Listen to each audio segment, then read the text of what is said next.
Relax, everyone. Sit down. And make sure, if you can't see me, move your chairs or something. So I really want to see you all. So kind of, don't be polite, just wriggle around. I can't see some of you. Yeah, that's right.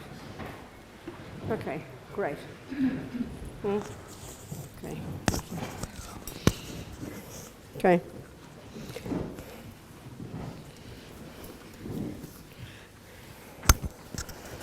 Right. I'm okay. I'm done. Yep. Good morning, everyone.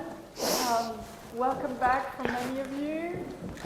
And just a show of hands to have a sense. So first of all, my name is Fabienne. I'm the current director here at Jamyang.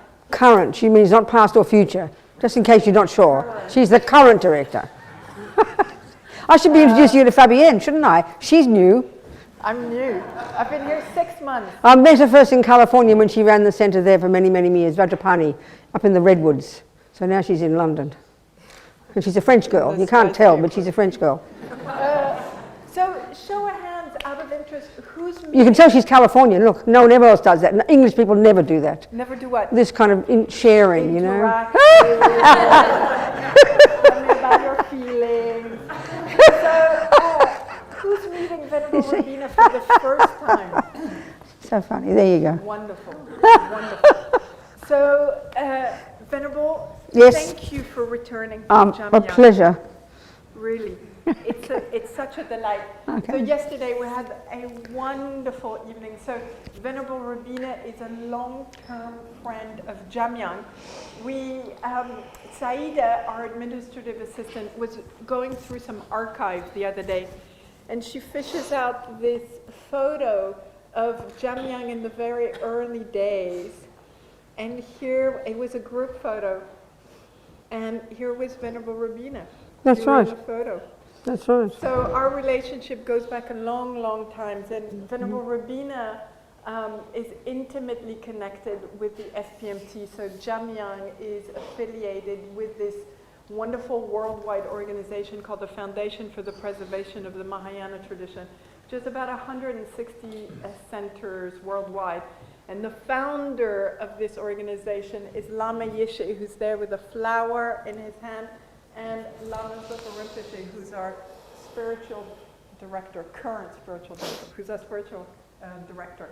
And Venerable Robina has been offering service to the lamas ever since she got ordained, a long time ago. So, thank you for that. It's a pleasure, darling. And for everything. Okay. A few housekeeping announcements. So, so this is a day-long talk, obviously. So we're scheduled to be here until 4. We will have a tea break in the morning and in the afternoon. So 11:15. For about 20 minutes, and I'll put the schedule there on the table. But it's got to be enough time to get your cafe latte, so if it turns into 30, that's okay.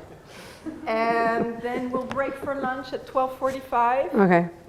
For an hour. So the cafe is open for lunch. They will have a main dish and salad and soup and bread, and the prices are really affordable. So that's one option. You're welcome to do that, or there's a number of places, beyond Jamyang in the area. And then we'll have again a break in the afternoon at 2:45. Okay. That's it. And for those who are here for the first time, the restrooms are down the corridor on your right. Thank you all. Thank you. Okay. Okay.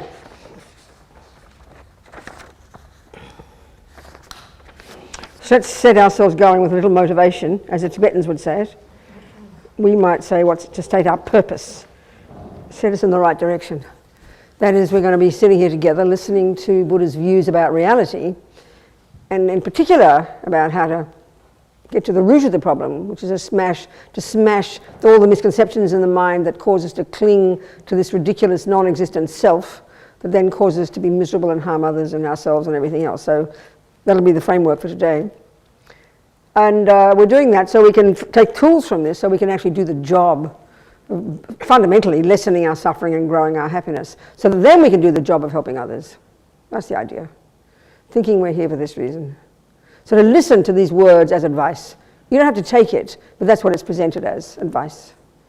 How to do this job of developing our amazing potential. Thinking like that. And we'll sing this little prayer. What happened? Where's Fabienne? We've got to do the mantra first.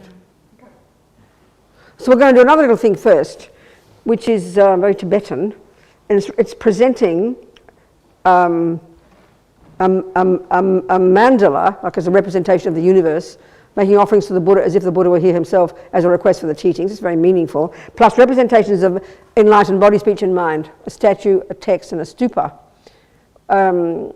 as a sort of a cause for us to achieve that ourselves. Who's the umze? Looks like it's me. Where's your umze? None. Me. Shouldn't be. It should be someone else, but never mind. I will be the boss. Come on. So to imagine, if you don't know this, just imagine all the marvelous things of the world, all the objects of the senses, and imagine offering them to the Buddha delightedly as a request for the teachings.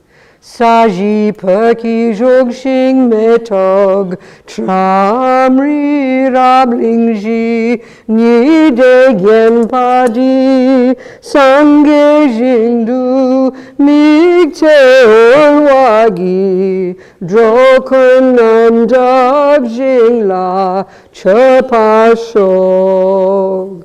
And I don't know the prayer for requesting the teachings, but we request the teachings as if it were from the Buddha. And then we imagine the Buddha delightedly accepts our offering. Idam Guru Rashna Mandala Kam Niryatayami.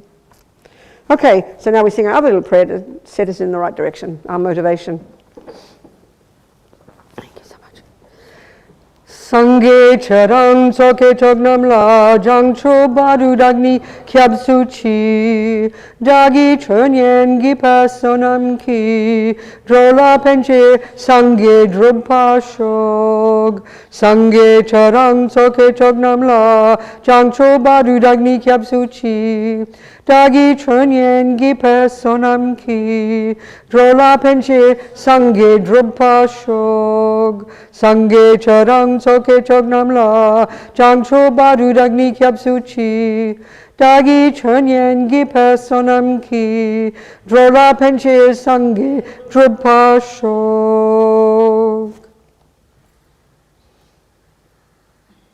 Well, one way of framing all the Buddha's teachings, and this is going to be the approach here, is in terms of getting wisdom. I mean, we're not sure if we want wisdom. If we hear also, it's also a way of stopping suffering and getting happiness. It's absolutely a method of ethics. And we definitely know we want happiness, but we're not sure we want wisdom. It sounds a bit grand, doesn't it?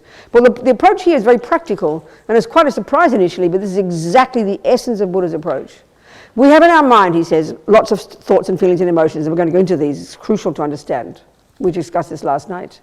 And one category of them are these ridiculous, delusional, I-based, fear-based, neurotic, unhappy, disturbing, ridiculous states of mind that we in our culture and we instinctively in ourselves assume are utterly normal, so normal that we'd think we'd be abnormal if we didn't have them. But the Buddha's findings, the Buddha's direct experiential findings in the depth of his own mind, Buddha's teachings are not revelation, they're not coming from on high, they're not coming from a dream, they're not coming from a vision, they're not speculation, they're coming from a person's direct experience.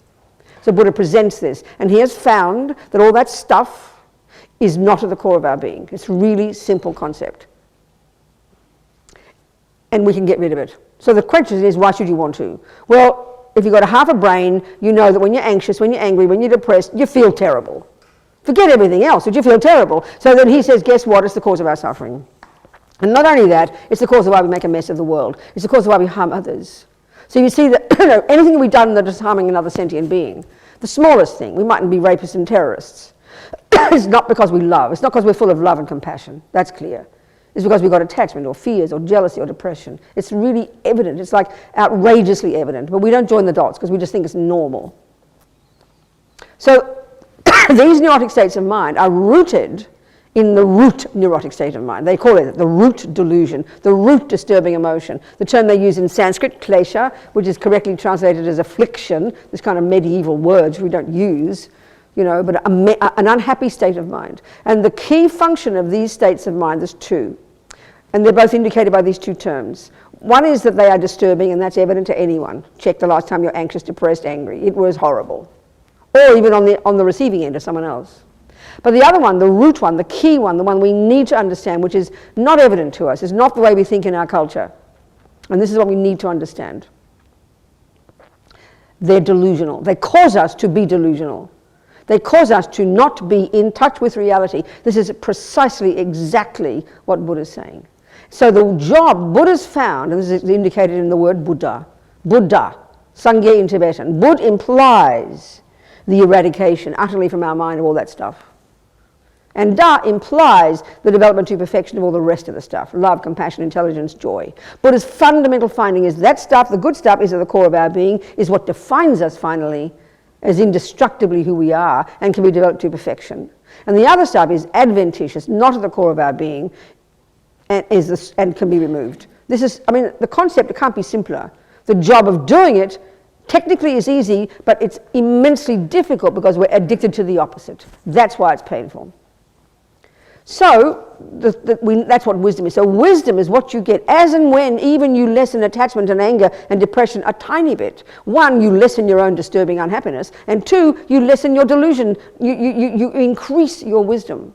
Because they have this function. The more on the spectrum from delusions to virtues, delusions to negative to positive states of mind, on the spectrum between, you know, delusional states of mind and valid states of mind, these are the terms Buddha uses. The more you have these, the more insane you are, the more demented, the more berserk, the more crazy, the more psychopathic, the more suffering. I'm not using these words lightly. Join the universe here. And this includes animals and creatures as well. Buddha's model of the mind refers to all beings. As you move along this spectrum, you go more towards the virtuous, positive, uplifting, useful, valid states of mind. To that degree, you are happy. And so you keep increasing that. So you more and more deluded, more and more delusional, more and more disturbed, more and more demented, and more cut off from others. And as you progress, lessening those and growing your virtues, more and more connected to others, and more happy and wise and content. This is exactly the way Buddhist psychology talks.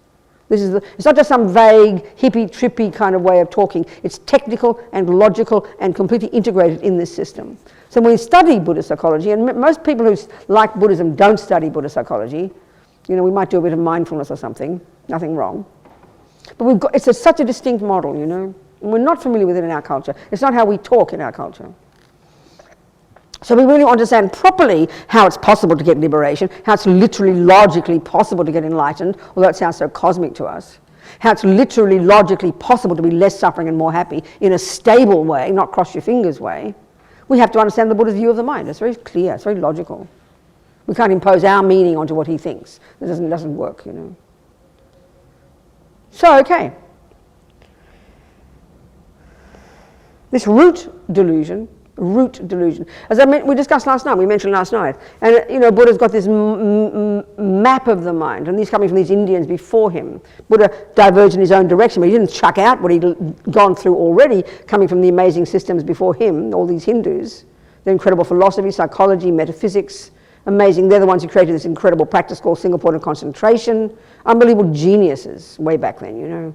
And he went as far as he could go, ridding the mind of all the rubbish, utilizing this technique called single pointed concentration, shamatha, calm abiding, becoming utterly blissful and clear and wise, and going to a certain level where they would say this is now liberation, we've now got samadhi, but the Buddha says no, there's still some semblance, there's still some skerrick, there's still some neurotic delusions still left in the mind, the subtlest ones, and he diverged at that point directly in relation to his own findings about the nature of self. That's where he diverged.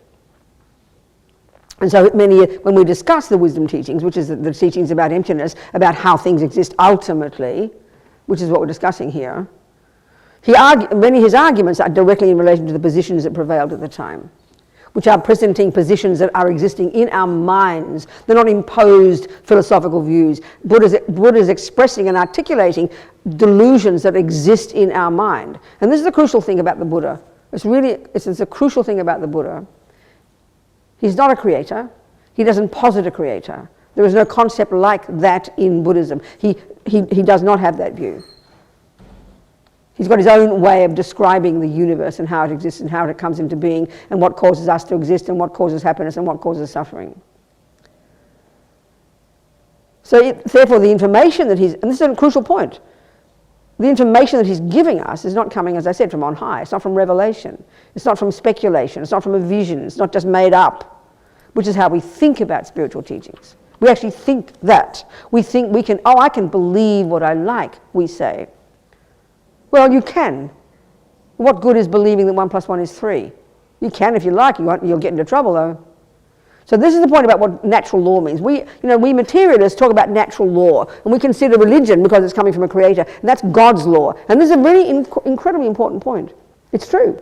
So if there is a being who is a creator, who does construct the universe, who does make me, who does make the rules and does make the laws, and does run the show, and does punish and does reward, because that's the vague way we describe, which is our view of morality, our view of spiritual teachings, this dualistic idea, then it's correct. As my Jesuit priest friend, yes, a sin by definition is doing what God said not to do. But the Buddha doesn't have a view like that. There are some Buddha's rules, like when he constructed various rules when the monks started living together. The girls came along at some point. They're Buddha's rules. But the fundamental thing about the way the universe is, this is for Buddha, is natural law. And that's exactly how we talk in science, isn't it? Am I supposed to have a microphone here? I am. Oh, it's here. Is it working? Is it working? Yeah. Okay. I see, I've got one, I forgot. So, okay. So Buddha, like Einstein, has observed the universe. The big difference here is the Buddha's view of the mind. He describes much subtler levels of cognition, and that we have to posit as a possibility in order to hear what Buddha says. Einstein, uses his intellectual capacity. We in science use our intellectual capacity, our conceptuality. That's all we posit. When we go to sleep, we've lost the plot, haven't we? And we only go as far as the conceptual and the sensory. That's the level of cognition, and that's the level at which the brain functions as far as our modern world is concerned. Well, the crucial, simple point the Buddha has is that he's found, coming from these Hindus too, with his single point of concentration technique, that you've got these subtler levels of mind, these subtler levels of cognition. They're not a separate piece called a soul. Buddha only talks about the mind. So as in the Vajrayana model, it describes it very clearly, we've got gross consciousness, which is the level we function day to day, on the basis of this gross body. And when this stops breathing, that for us is death. Well, not for the Buddha. Now your subtle consciousness is still there. That's the level of mind that dreams. That's subtle consciousness. Your senses have ceased. Your grosser level of conceptuality isn't working, fact. But the subtle mind is there. And the greatest yogis, that's the whole point, they can learn to navigate this and learn to be in control of the mind at the subtle level. And why do you want to get to a subtle level? Not just to bliss out. You do bliss out, but not just to bliss out, because it's more refined, more subtle, more powerful in its ability to cognize things. It's like the microscope of your mind. In the long term, you cannot realize emptiness. You cannot achieve liberation. You cannot achieve all these things Buddha says we can achieve until we have access to subtle level of mind, until we have this calm abiding. Not a possibility to do it at the conceptual level. But that's the level we live at. That's a good starting point. Because conceptuality is a stepping stone to this subtler level of cognition. And don't hear it as religion and made up. This is real, actual mind. And millions of people since the Hindus invented this technique have accomplished and are right now in the mountains. People are looking, if you're white if you're white like me, people are looking like you and me, not just Asians. We think, Asians, Tibetans are holy. People looking like you and me. Well, I mean, if you're black as well, but it's what I meant. Well, that was silly. I said all the wrong words there. What I mean is you don't have to be an Asian to be up in the mountains meditating. You have to be a Tibetan meditating. Everybody, people like you and me, whoever we are, right now, in the mountains, getting single point of concentration, accessing the subtle level of mind, doing the job of then unpacking and unraveling these absurd misconceptions deep in the bones of our being that are ancient habits that we've been accumulating for countless lifetimes, Buddha says.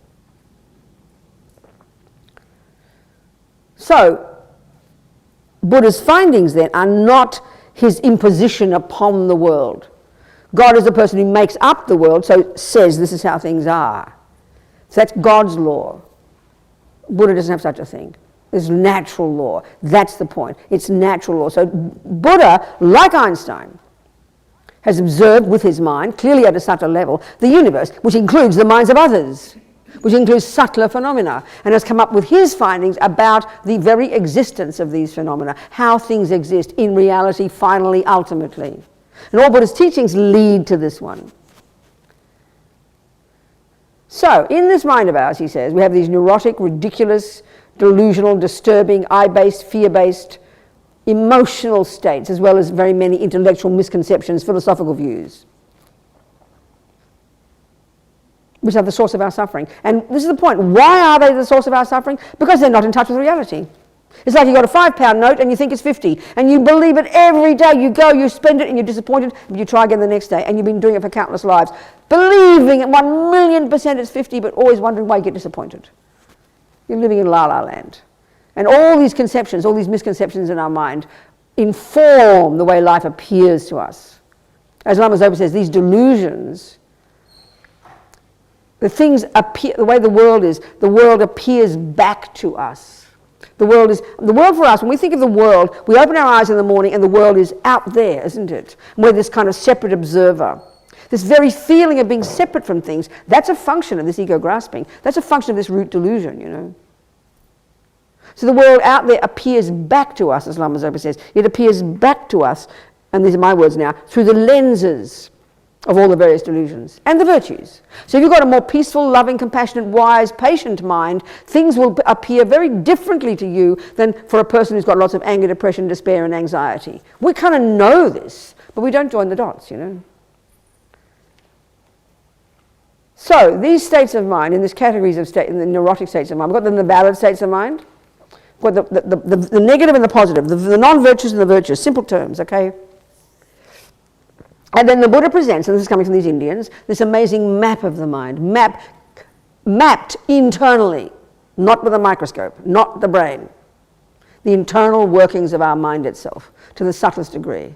It's fascinating when when one studies it. So in this map of the mind, he's identified 84,000 distinct, as they call them, kleshas. So what's a klesha? Affliction in English. And I always talk about this word because it's such a bizarre word, because we don't use it in our world. So when you hear a person say affliction, you know they're a Buddhist. I've been reading the Buddhist books. Nothing wrong, His Holiness uses it. It's the correct word to translate. But Lama Yeshe, when he translates it for us, I know in his book on Mahamudra, I hope it's in the shop here, beautiful, we'll discuss this, I think, we haven't got much time, but we'll discuss it today because it's very much about what we're talking about emptiness, about how to smash ego grasping. And Lama, I identified in the preface, because I edited the book, 22 different terms he came up with to try and help us understand the meaning of this simple word affliction. And he doesn't even use the word affliction. He kind of knew automatically it was an old-fashioned word, you know, the way these unhappy states of mind function. So the Buddha identifies those. There's 84,000 of those. But luckily, fortunately for us, he narrows them down. As we know, they all subsume to three. The three poisons, the three toxic emotions. Again, sounds so cute. You don't go to the therapist, oh, I've got one of the three poisons. Shut up and go home, Robina. Wait till you've got a real problem, you know. But this is what Buddha calls, and so these afflictions, an affliction is a problem or a suffering, isn't it? Or an illness. Well, and what kind? Buddha's not discussing physical ailments. He's discussing mental ailments. And what's another word for ailment? Suffering or illness. But when we say the word mental illness, it's got such a shocking meaning for us, hasn't it? I mean, if you're accused of having a mental illness, you get very distressed. Well, I'm not being sarcastic, and I say this all the time, but I sincerely mean it, but we can't hear it. That this is exactly what Buddha's saying. We have 84,000 distinct mental illnesses, states of mind, actual cognitive, conceptual stories that are misconceptions that we're utterly, intimately familiar with over many, many lifetimes, to the point, and that's just to illustrate here why they're so primordial, why they're so deeply instinctive. Instinct is just something that you've done so often it's automatic, right? You played piano 20 years, you can play it by instinct now. That's reasonable. Well, we can be angry and loving and jealous and depressed and paranoid because we've practiced it before. It's become automatic. So these afflictions, these mental illnesses, these delusions, these disturbing emotions, which we factor in as a normal part of a normal person. So that's why Buddha's quite shocking to hear that he sees it differently. He says, no, yes, they're a normal part of a normal person, but honey, they're the source of your pain. And guess what? I've found that you can get rid of them. He's done the job himself, and he presents his methodology. So these three, I feel like a fraud because I keep talking about the same thing. And I can't keep thinking you're going to catch me out one day. Well, we've heard that before, Robina. But this is all there is, The Buddhist teaches about karma. The Buddhist teaches about mind, suffering, its causes, bodhicitta and emptiness. That's about it, really. They study for 30, 40 years in the monasteries. And then they go meditate for another 30, 40 years for the penny to drop. So, okay, these 84,000 come down to three. These three, the colloquial term for the main one, the root mental illness, the root misconception, the root affliction, the one that's the subtlest, that we need to access with our subtle mind. Can't be done otherwise. It's too subtle, too primordial, too deeply held, too instinctive. And then that gives rise to attachment, which gives rise to anger. These three, simple three, and we're going to unpack them as we go. Their key function is they cause us to be deeply disturbed and unpeaceful and frantic and desperate. And they cause us to, they in the presence of them in our mind, causes things to appear back to us wrongly. It's such a simple concept. And when we analyze it, we can see it's true. But because it's so primordial, it's so habitual, it's so natural, and because we've only ever seen things like this, we of course believe in what appears back to us. It's like, you've got wrong glasses on.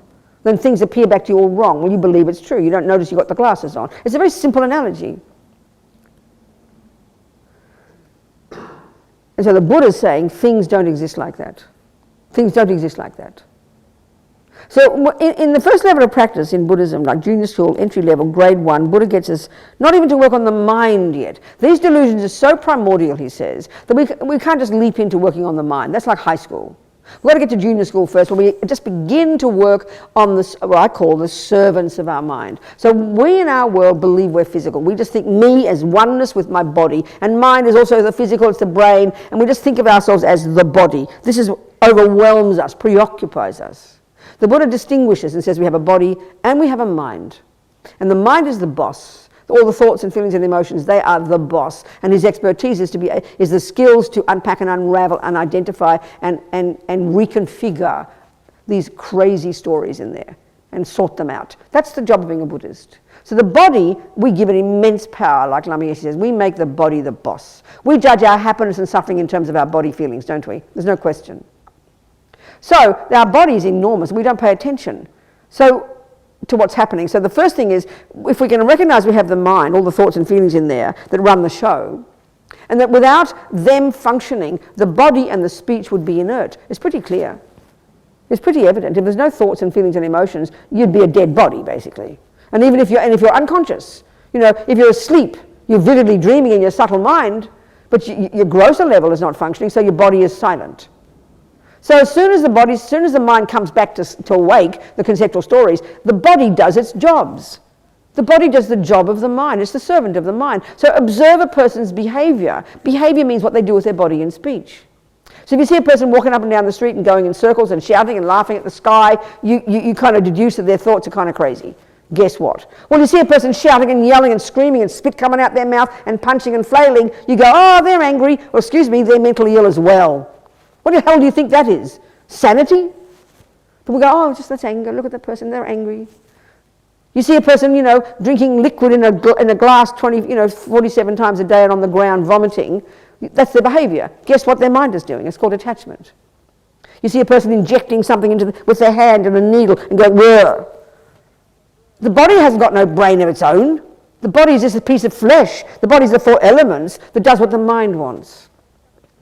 It's sort of obvious. We don't think of it so simply, You see a person smiling.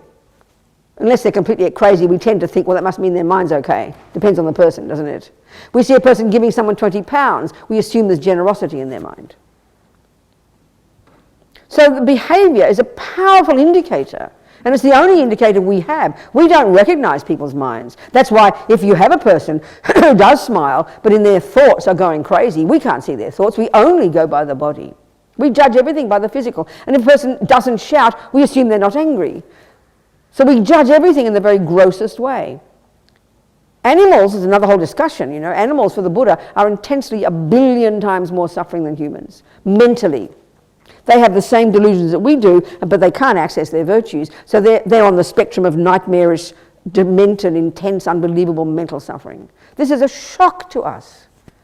When you see your poodle, you do not see suffering. Lama Zopa said one time years ago in Courtin, my friend Jane is my source, she heard him, he said, if we could just for a moment have a direct experience of the mind of our little doggy woggy, the mental suffering would be so unbearable, we would not want to waste 1/1,000,000th of a second of this precious human life. That is a complete shock to us. It's very fascinating. The Buddha's view of the mind is very fascinating. So, the first level of practice, given that we're driven by attachment and aversion and ego grasping, we're going to go into these as we go along, given that they're running the show, we've got love and compassion and kindness and patience too, and they're our saving grace. The extent that we have any happiness at all in our life, the extent that we do anything virtuous with our body and speech is because of the virtues. The extent that we do anything that's ridiculous is because of our non-virtues, the delusions. It's really clear, simple analysis, not complicated. So the very first level of practice, don't worry about your mind yet, just control your body and speech, control the servants. I mean, it's a miraculous practice. Can you imagine if the whole world practiced good behavior? Everyone will be happy. Then you got the job, then you get to the real job of now getting into your mind. We can change easily now because you control the crazy behavior. It's so logical. When we hear the Buddha talks about living in vows and not killing and not stealing and not jumping on more than one person and not doing this, it sounds very punitive. Oh, he's being mean. You know, it sounds like God, don't do this and don't do that. What for? Why? Well, it's a very good point. Why not? Jesus says because God said. Buddha says it because guess what, baby? First level of non-virtues, first level is 7 little points, you know, body and speech. Buddha exhorts us not to kill, not to take the ungiven, as Tibetans would call it, and not to jump on the wrong partner. At very least that one. Don't steal someone else's or, you know, abuse yours. Or don't use your body to harm sentient beings. The very first level, Buddha would exhort us to refrain from actions of bad behaviour are those that harm others. And the second 4 are actions of the speech, which is for us humans, you know. Actions of the speech. Don't say words that aren't true. Don't rabbit on about nothing and bore people to tears. Don't abuse people and don't talk bad things behind backs. It's really simple, 7 little baby instructions. So why does Buddha exhort us, recommend that we do these practices? Not because he's a punisher and a rewarder. He's not that. There's no punisher and there's no rewarder in Buddhism because there's no boss. It's not because he said so. It's because these are actions that do harm others. But guess what? And this is the crucial point for the Buddha, and this is the whole business of karma. Because everything you think and do and say programs you. Everything you think and do and say programs you. Everything you think and do and say turns you into the person you become. Just like everything you think or play on the piano turns you into the musician you become. It's hardly rocket science, but we have a very different set of laws when it comes to morality. We get very confused, you know. I'm allowed to do what I like, we say. I'm allowed to say what we like, we say. That's completely nihilistic, you know. Buddha says everything we think and do and say brings results within us, brings consequences to me. We're our own creator, Buddha says. So, first level, at least control your body and speech. Then already miraculous, already you become more stable, more disciplined, and then you have become much more intimately familiar, because you've got some space now, with what the hell is going on in this mind of yours. Now we can get to high school and do the real job of actually becoming a Buddhist. That's where we do the unique job that Buddha's recommending to now unpack and unravel your mind. And now we get to deal with the branch delusions. The branch delusions. And they function in the same way as the root delusion, ego grasping. They misconceive things. They misrepresent things. So we're leading ourselves up garden paths. So now we can, having some degree, some control over our body and speech, we can now begin to look into the mind. And the tools we need for that, concentration, meditation, and studying the Buddhist model of the mind. So we can begin to identify what are the components of my mind using this model that identifies neurotic ones, delusional ones, and virtuous ones. It's not complicated, technically not complicated, just difficult because we're familiar with the opposite. So when we learn to understand, when we learn these branch delusions, in particular attachment and aversion and all the other 3,997, but you know, when you study the mind, you might study a text called Low Rig, and it presents 51 states of mind, just 51, some negative, some positive, some neutral. So it's just a very small gathering of states of mind, although there are thousands, and those 51 are crucial to understand. But these three, they all subsume to these three. So even though it seems simplistic to us, attachment and anger? Who cares? That sounds so boring. I'd rather have ADID and HD, DDA and bipolar or something, you know, all these new fancy words we've got in the West. And I'm always sounding sarcastic. I admit that. I like Buddha's view of the mind. Good enough. So, when we understand attachment and aversion, the two branch delusions that are rooted in the root delusion, ego grasping, which we're going to get to, we're going to see they'll function in exactly the same way. The very having of them is disturbing to me, and the very having of them distorts what I'm seeing. Very simple. Attachment runs the show. As far as Buddha is concerned in the Four Noble Truths, it is the main cause of suffering in day-to-day life. Now, that's a shocking statement. Like we discussed last night, when we use the word attachment in our culture, we have a different definition. So it's a very shocking thing to hear, that what we thought is good is actually the source of all our suffering. So change your definition, please. Well, what we mean by attachment is closeness to people. Nothing wrong with that. Buddha's talking about a really neurotic, delusional, disturbing, primordially deep misconception deep in the bones of our being that functions at the grosser level in a whole spectrum, like we always talk.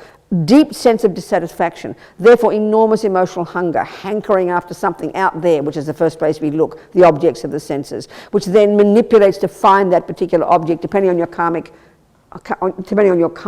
whether it's to kill people, to kill fish, to torture, to have cake, to have money or drugs or whatever it might be that we're attached to. Attachment is limitless in its capacity to find an activity that it feels close to. So attachment then starts the next level of from the dissatisfaction, from the emotional hunger, the sense that I'm not have enough, that I'm empty. We have to look for something to fill us up. Pretty obvious. Then the attachment, all this is attachment, it's its function. It then has this function of the more hungry you are, the more emotionally hungry, the more bereft you feel, the more attachment exaggerates the thing that you think will get you happiness when you get it. The more it exaggerates its deliciousness, and the more it exaggerates the function of that thing to bring you happiness. So attachment is actually a deeply serious mental illness that's the symptom of an incredibly suffering person. So please join the universe here, because we've all got it. It's our main disease, Buddha would say. So it's a bottomless pit of dissatisfaction. And no matter what it gets, you're never happy. Like my mother used to say, and I hear this vividly, the more you get, the more you want. We kind of know, you see, everything we hear, when we talk those views just now, dissatisfaction, emotional hunger, neediness, expectation, possessiveness, we recognize everyone. Control freak, that's exactly the function of attachment, because they're so frantically trying to find the thing that you believe when you get it, you'll get happy. Of course you have to be a control freak. I mean, attachment is a control freak personified. All of these things we see them as separate individual problems. What's the latest? I keep saying it, but I don't know the right words. When your mind's, what's the word we use in the West? AD something. What's that one? ADHD. Say it again. ADHD. Attention Deficit Hyperactivity Disorder. That is attachment. That's one function of a very bright mind. And that's exactly the function of attachment. It's uncontrolled thinking. Compulsive, obsessive compulsive. When you keep thinking about the same thing, that's attachment. All of this is a multifaceted state of mind that has all these functions, you know. And all the Buddha's saying is he's got tools to help us learn to work with it. It's enormously difficult when it's really uncontrolled. And that's why you have to have access to your intelligence, kindness, perseverance, confidence, the virtuous qualities. They're your saving grace. You know? That's why many people sometimes in teachings, a mother will be in tears saying, what will I do about my 15-year-old daughter? She's throwing chairs at me. And the first thing I always ask is, tell me her good qualities. Has she got ethics? And does she lie, steal, kill? You know, harm others, sexually abuse people. You know, no. I said, she'll be fine. She has a bright, intelligent mind, and you've got to learn to help her navigate this. Because if you've got virtue, and we don't talk this way in our culture, if you've got virtue, if you've got good ethics, this is your saving grace. This is what enables you to work on your crazy mind. This is what enables you to change yourself. This is the stuff that we need badly. So the function of this attachment is, again, multifaceted. Dissatisfaction, emotional hunger, yearning, hungry, and the manipulating and controlling to get that thing, the person, the event, to do whatever it might be. Obsessive, never stop thinking about it. One of the functions, one of the signs of attachment is you think about the object all the time. That's it. And depending on your habit, karmically, you'll be thinking about it all the time. Like one of my friends on death row in Kentucky, my friend Mitch, the Buddhist, said, Robina, he thinks of torture all the time. Well, we think of food all the time. Aren't we fortunate? Just food, you know. I mean, maybe some of you might be porn videos. That's okay. Better than killing somebody. It's obsessive mind, uncontrolled. And it's normal. It's normal. It's normal. It's the way the world is, as Buddha calls it. It's normal, but it's insane. But it's all insane. We think the insane ones are down the other end of the spectrum, you know. Or they're the insane ones and I'm normal. Buddha's view of normal is more radical. That's all. We can all be... Normal is enlightened, basically. Baseline is enlightenment. It's a very interesting approach to see it. So, recognising this attachment and recognising it's a misconception, it's driven underneath all this emotional component, it's driven by a fundamental misconception that is the assumption that I am nothing unless I get that I'm empty, bereft, nothing, nobody. That's the assumption of attachment. And so it's frantic to get something to fill me up, to make me feel I'm something. Speaking simply. And Buddha says it's not true, it's a misconception. But we've been believing in it for so long. And it's rooted, it's the main voice of the root delusion, which assumes that concrete, solid, definite, real, findable, pointable, absolute, separate me. That's the root misconception, the root of them all. And that's why Buddha, in his assessment of that one, is where Buddha diverged from the Hindus, in his assessment of the nature of self. So the root delusion, ego grasping, known colloquially for the term ignorance, ignorant of how things exist. This ignorance is an ignorance of how I actually exist. And that's the root of all suffering, all rebirths, all universes, all suffering, all planets, the universe. Everything comes from the mind, Buddha says. And then when that attachment, that ego grasping, manifests as massive hunger, which then manifests as a panic attack when it doesn't get what it wants. And that's called anger. Very simple. And there's a whole spectrum there as well. Violent anger, mild anger, called annoyed, irritated, frustrated, upset, anxious, worried, which everybody has every single second of the day and we never pay attention to it. All the way to despair and depression. That's the spectrum of anger, and then there's a spectrum of attachment, you know.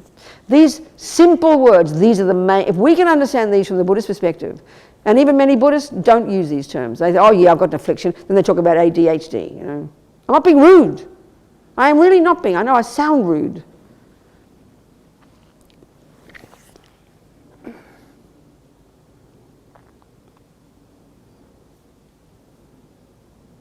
Okay, so ego grasping, the root delusion. The root delusion. And all of them have the same function, like I said, of misrepresenting things. They misrepresent. They misrepresent what I'm experiencing. So attachment...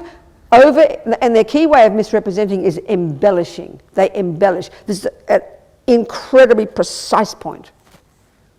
All these delusions embellish what is there. There is something there, but what these delusions do is embellish. Or as Lama puts it, they decorate. These delusions decorate on top of what is there with layers upon layers upon layers of characteristics that just aren't there. It's a very clear concept, but we're doing this all the time, so we can't see it, you know. We can hear it, and that's what we've got to start with, the intellectual teachings, and then we're going to begin to identify when we do it, you know. And then the next major step is not to believe in your story, and that's the hardest one. So when you're attached, you know, to something, a person, let's say, we know that, whether it's your baby, your beloved boyfriend, or just your friend. Think about it. Anybody in your life, think just right now, anybody you know you like, is in your friend category. Whether it's most your intense lover, to your baby, or you're just your friends. They all appear nice to you. It's so clear. When you think of them, it gives you a good feeling. When you see them, you're happy, you go towards them. They appear nice to you. It's very clear. To your eyes, to your senses, to your mind. They appear nice to you. It's very clear. It's very clear. Now what about the people who you don't like, the enemies? You mightn't call that word. But enemy is a good label for the category of people who don't do what our attachment wants. Who in fact who've consciously harmed us, for example. The boyfriend who's left you, the person who's cheated on you, the boss who's fired you, whatever you want to call it, the person who's raped you, I don't care what example, intense or mild. Check it. People at work you don't like, who irritate you. The people in your Buddhist centre who you have to work with you don't like. I mean, you wouldn't say enemy, but that's a good label for someone for whom you have aversion. So how do they appear to you? You don't like to hear their name, you get upset when you think about them, and you see them, you can't even look at them. It's very clear, it's so obvious, it's so evident, isn't it? It's so evident, it's so obvious. We don't question this process. We don't question these views. We just take these as a given.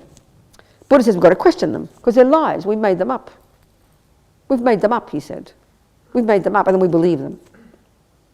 So you've got your rose-coloured specs on, your friend looks gorgeous. Your new boyfriend, the last 3 girlfriends will tell you he's a creep. He cheats on you and lies. You don't believe a word of it. They're just idiots too, Because he's doing what your attachment wants right now. So he appears divine. You gloss over all the bad qualities and attachment causes him to appear as divine. We know this. Even more obvious is the chocolate cake. Wait a minute, where's my glasses? I can't see them. Oh, there they are. So the chocolate cake is most evident. No drama there. It's very clear. This should be enough information for us to realise emptiness, actually. When you're hungry, the stomach is empty and all the conditions are nice and everything's good and your health is good and you like the chocolate cake or whatever it is. We know when you see it there. All Buddha's saying is the cake that is on that plate, and it is valid, it is a chocolate cake, it's not a carrot cake, it's not a tomato. We can recognise the truth that it's a chocolate cake. But the way it appears to your mind is so clear. Buddha's saying, it appears through the lenses of your attachment, which makes it appear way more delicious than it is in reality. That's all. And you know that because 3 pieces later, the rest of the cake, 3 pieces missing, and the rest of the round cake is there. And how does it appear to you? It's the same cake that was 10 minutes before, hasn't even got cold yet. We know it now appears disgusting. This is enough to prove emptiness, to prove the ultimate reality that nothing has an intrinsic nature. But we don't get it. Because why? Because we're addicted to this process. It's so clear, it exaggerates. So when you're attached to something, you only see the good things. And you only anticipate all the deliciousness and the happiness and the pleasure that we know from the past it does trigger to some degree. But we overinflate that pleasure. That's all we remember. We forget, isn't it, after the 3rd piece and you eat the 4th piece, there's no pleasure anymore. You're burping already. You're feeling a bit disgusted. You feel guilty. You're feeling stuffed. But you're hoping, just in case, one more pleasure might come. Just give another try in the 4th piece. And by the time of the 4th piece, you now feel revolting and the cake looks revolting. Now, that is, like I said, enough to prove emptiness. But what happens the next day? We forget that last part of the experience and remember the first part only. So the cake that we think is the cause of happiness is also the very thing that caused the gross suffering. But we don't want to hear that. It's too unbearable and too painful for us. This is not being clever or smarty pants or Buddha being mean to us. He's pointing out what's scientifically true. But because we're addicted, because why would you hungrily eat 4 pieces of cake? Because you're feeling empty, because you feel bereft. I'm attached to food, right? Luckily I don't care about boys now or girls or most other things, luckily. But food still, think about it when it's not there, think about it when it is there. Cheap to have this one, maybe have that one, go on a diet and I'll do this one. You learn to live with it, that's part of the job. You learn to live with your stupid old rubbish and don't believe the stories. But it says, as a little girl, I would eat until I felt stuffed because I couldn't tell the difference between mental satisfaction and physical. Remember one of those shows about one girl, like 600 pounds or something weight, little girl, Her mother said, she's always been like this. She never felt full. Well, it's so moving. You don't feel, in other words, you don't feel satisfaction. You always feel empty, feel bereft, and you think cake will do it. We know this. Or it's with sex, you know. I remember one girl talking about Tinder. I read about Tinder in America. Is Tinder here too? Probably. You click it and you get a girlfriend or you get sex, right? It's mostly for sex, isn't it? It's not just to go out for a beer, it's sex. It is that. So it's a free brothel. It's very sensible. But for boys and girls equally, right? Very sensible, really. But this girl, she was a bit distressing after a while, because, you know, there she's just getting dressed from having sex with this boy, and she looks over at the bed and he's on Tinder getting the next one. That's attachment, you see. One boy who was going to Sex Anonymous, or whatever it is, he said, as he's having sex with one girl, he's thinking of the next one. Well, look at your cake. As you're eating that first mouthful, it's so exciting, you've kind of gone berserk, you're anticipating the next piece. You know, look at little girls, you know, little children who can't pretend to behave like an adult yet. Like our little mind's still like 3-year-old, but we at least behave nicely, you know. So they're eating the first one and their hand's going out there, you know, because that's what attachment is, this overwrought, demented little neediness. Don't be mean about it. This is the gross level of attachment. This is the evident one. Attachment exaggerates the deliciousness of the object and grotesquely exaggerates the happiness that will come. It's evident to anybody with half a brain, but we just think it's normal. And that means when we see that why you keep eating 4 cakes, or why you keep jumping on more girls, or why you keep drinking more alcohol, or whatever it might be you have the habit to do, it's because you must feel empty. Why would you keep doing something? It's to try and get satisfaction. It's so evident. I mean, we should be heartbroken for ourselves. The suffering is unbearable. So the main energy of attachment is this dissatisfaction. And as Lama Zopa says, that's the main suffering of the modern world. Because we're so brilliant, we've got so much attachment, and we also have, so mixed attachment with creativity. Attachment is creativity, actually. Attachment exaggerates something. Well, look at, you mix that with intelligence. Let's say I think of Bach. Look at that genius. What did he do with sound? He embellished sound to a degree of unbelievable brilliance, didn't he? Think about that. Didn't he do that? Do you hear my point, what music is? He took a simple sound, and because of his brilliant intelligence plus attachment energy, he was able to manipulate, to embellish sound. That's what music is. So attachment, when it's very gross, not being rude to animals, you behave like an animal, you know. Attachment, when it's sophisticated, mixed with intelligence, you get music and art, which is, you know, the top stuff in our culture. That's attachment energy, creativity, this mind that's able to embellish all the brilliant things we create. Steve Jobs must have had amazing, incredible creativity of attachment that can embellish something and turn it and mix that with intelligence and kindness and compassion. You have marvelous products, you know, to help others. Or mix it with delusion, you have a gun or a bomb. Attachment is this over-exaggerated, constant thinking, discursiveness, embellishing, exaggerating, hungry state of mind. And it's there all the time. All the time. Running the show. Default motor. So everything we're experiencing, everything that's appearing to us is in reference to whether or not it will fulfill my attachment. The millisecond you meet the thing that doesn't fulfill your attachment, that's the ugly thing. Then anger comes, right there. So the more attachment, the more expectation, the more manipulation, the more likely to meet something that won't make you happy, the more demented. Join the universe here. This is attachment. It drives everything. It's effectively the main motor. And it goes to the subtlest degrees. The subtlest degrees, you know. This is the gross level. This is the gross level.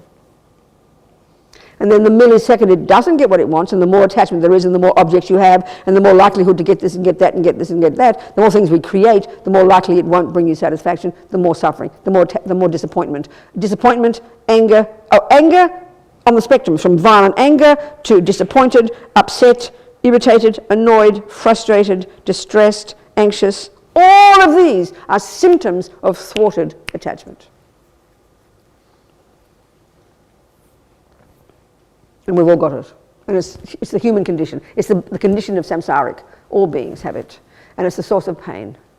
So the more we recognize it, rather than having guilt, which is how we hear it, we should have compassion for ourselves. Our heart should break, because we're finally locating exactly why I'm suffering. It embellishes. The delusions embellish. That's their key function. They embellish. So the aversion exaggerates the ugliness of the thing or the person or the event, and attachment exaggerates the delusions. So we swing from pillar to post like mad people between these two extremes. That's life. That's bipolar. That's manic depressive. I don't care what labels, and I am not being sarcastic. I'm not being flippant. Up and down like a yo-yo. Except some, obviously some there are more extreme levels, that's all. But it's a normal human condition, it's samsara. So, the Buddha says, we need to recognize the actual state of mind itself. Not the event that triggered it, not the person that triggered it, not the thing that mummy did last year, not the gene, not the DNA, not the chemicals. Learning about the external conditions is very helpful. But you have to learn about the actual thing itself, and that's Buddha's direct, outrageously direct approach to recognize the mind, the thought itself. That is the problem. The thing that triggered it is merely the catalyst. So keep out of the way of the alcohol, like we understand. If that catalyzes you to go crazy, keep away from it. But don't think you're attached because of alcohol. No, you've got attachment already, and alcohol just fits in with it. You've got anger already. Don't blame the boyfriend. He just triggers what's in there already. If you had no anger, he would never make you angry. He'd beat you up, you might get sad, but not angry. Because you have to have it in your mind. That's the fundamental point that Buddha's making. We are not the direct result of the external world. The external world is like a catalyst for what's in here already.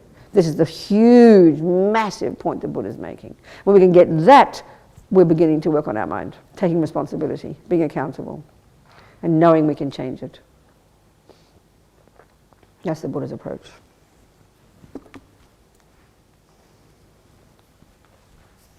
I think it's past tea time. No, not yet. So questions before we have a tea break. Questions? Yep. Go for it. Where's the mic?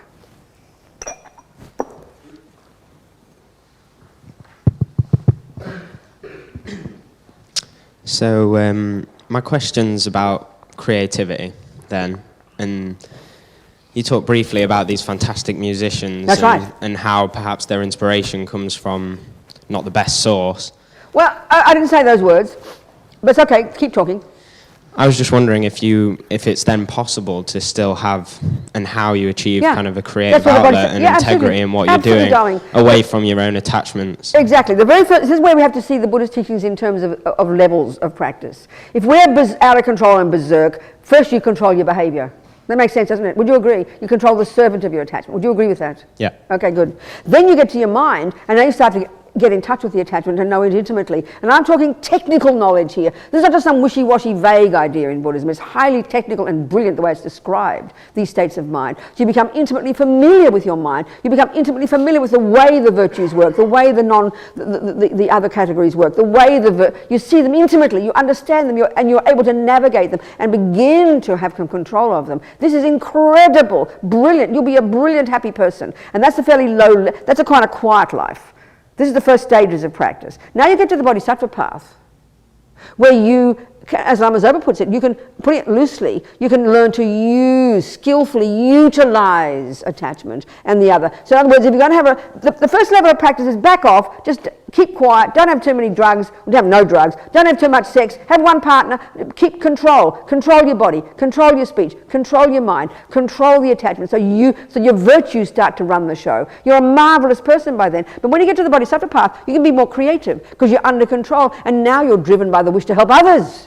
So you can see clearly, if you're motivated by compassion, you can be a multimillionaire with lots of money, which will normally make you a completely greedy vampire, but now you're not attached to it. You know, due to past virtue, you've got all this money. Now instead of attachment, it's a product of attachment. I mean, it's something we become attached to normally. So you control your attachment first. Do you understand my point? Now in the Bodhisattva path, you're not attached to it anymore, so you can still see it's delicious and use it to be of benefit to others, including music, art, everything can be used to benefit others because the motivation changes. Your motivation is to help others because nothing has an intrinsic nature. So normally if we're driven by attachment, which is self-centered and demented, then everything we do is poison. Whether it's money, whether it's sex, whether it's things, everything is, whether it's music, even though it can be genius musicians, it can be demented nightmare because it's driven by frantic, eye-based, neurotic, blah, blah. But if you've still got attachment until you're highly advanced, because it's a technical state of mind, but you can merge it with bodhicitta, merge it with compassion and wisdom, and then everything you do is marvelous. Can you hear that? Huh? Yeah, I can. It's just for me, it seems like... Wait a minute. Did you hear what I said? Did you understand the English words that I said? Yes. Say it back to me in a sentence what you think I'm saying. Just say it back to me, one sentence. What do you think I'm saying? I'm trying to test you. You're saying that your motivation can then almost change to be Not for almost. other people. I didn't say almost. I said it. And when we look into details of actions, the Buddhist teaching is that the motivation, what you do, is the key factor that determines whether it's negative or positive. I'm just struggling because it seems like most art that is produced doesn't seem to... But excuse me, darling, you're confusing. You asked me a question about a theory and I gave you the theoretical answer. It's up to you to decide what to do with it. Don't look at the rest of the bloody world. They're all maniacs. We agree with that. Just because the world isn't doing this doesn't mean you can't do it. You're mistaking what's existing now with what's possible. It's up to you, baby. Can you hear my point? Yes. Can you hear it's possible? That's the point. Thank you. Good, that's the point. So you can start leading the way and becoming a famous artist based on a compassion and not be attached to it, but utilizes this capacity for creative mind. It's not in its nature. That's why even at the level of Tantra, you know about Tantra? Have you heard the word? So never mind about it, don't worry about it then. We'll go there another day. Any other questions? I mean, this is a bit, and I speak fast, I'm so sorry, and I shout loud, so it must be intimidating. But I'm trying to just say it simply, in a simple psychological way. But it's difficult. To get to this level where you can use attachment is pretty profound already. But at least you can, so it's really, you've got to know your mind so well and have lots of practice and be really grounded in your practice and don't pretend. But it's still theoretically possible. Do you understand? Okay. Yes, and yes, yes. Yes. First, I would like to thank you for coming here to speak with us today. Okay. Next, I would like to ask you about a little meditation. bit louder, closer to the mic.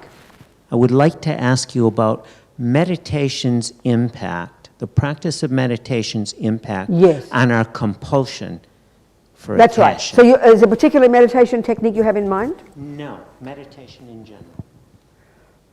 Well, as I said, the key technique that Buddha has taught is called, as we know, single-pointed concentration, shamatha. This is the tool that is implied, throughout this entire process of having any success at all is dependent upon success at this tool. It's like a given that this tool is the fundamental tool that you need to do this job. Put it that way. It's the tool without which we can't do this job. So it's assumed. I haven't done it overtly yet, but it's assumed this is the tool you use to really progress in this job. Without doing that to whatever degree, you can't have much success. It's very clear. That is the example that the Buddha set for us, isn't it? Yes, absolutely. Yeah. A bit closer to the mic. Yeah, and I've been practicing for a while, and I'm always amazed at the ability that I develop after time to examine my own attachments the more I practice. That's the point, isn't Yes, it? That's the point. It really is. That's the point. That's the whole point. It's like we could talking about math. Well, the technical method you need is a pencil and a piece of paper or a computer, so you can write it all down. Well, here this is assumed that this is the technique that we need, and the more we have got that technique down, the more easy this job is. It goes without saying. It just goes without saying. Yeah, I never stop being excited about Good. what a gift that is. That's right. It? Exactly. That's right. Absolutely. Somewhere back there. Yes. So, just closer to the mic. Yes, thank you. Thank you. Last night I went to a violin concert. A violent concert. Violin. A what? A what? Violin.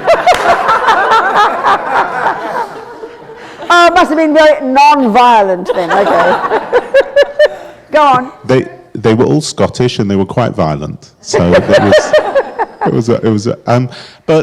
So we were talking about Bach and creating beautiful music, yes. And getting to that point where almost that compassion is giving that creativity that helps others.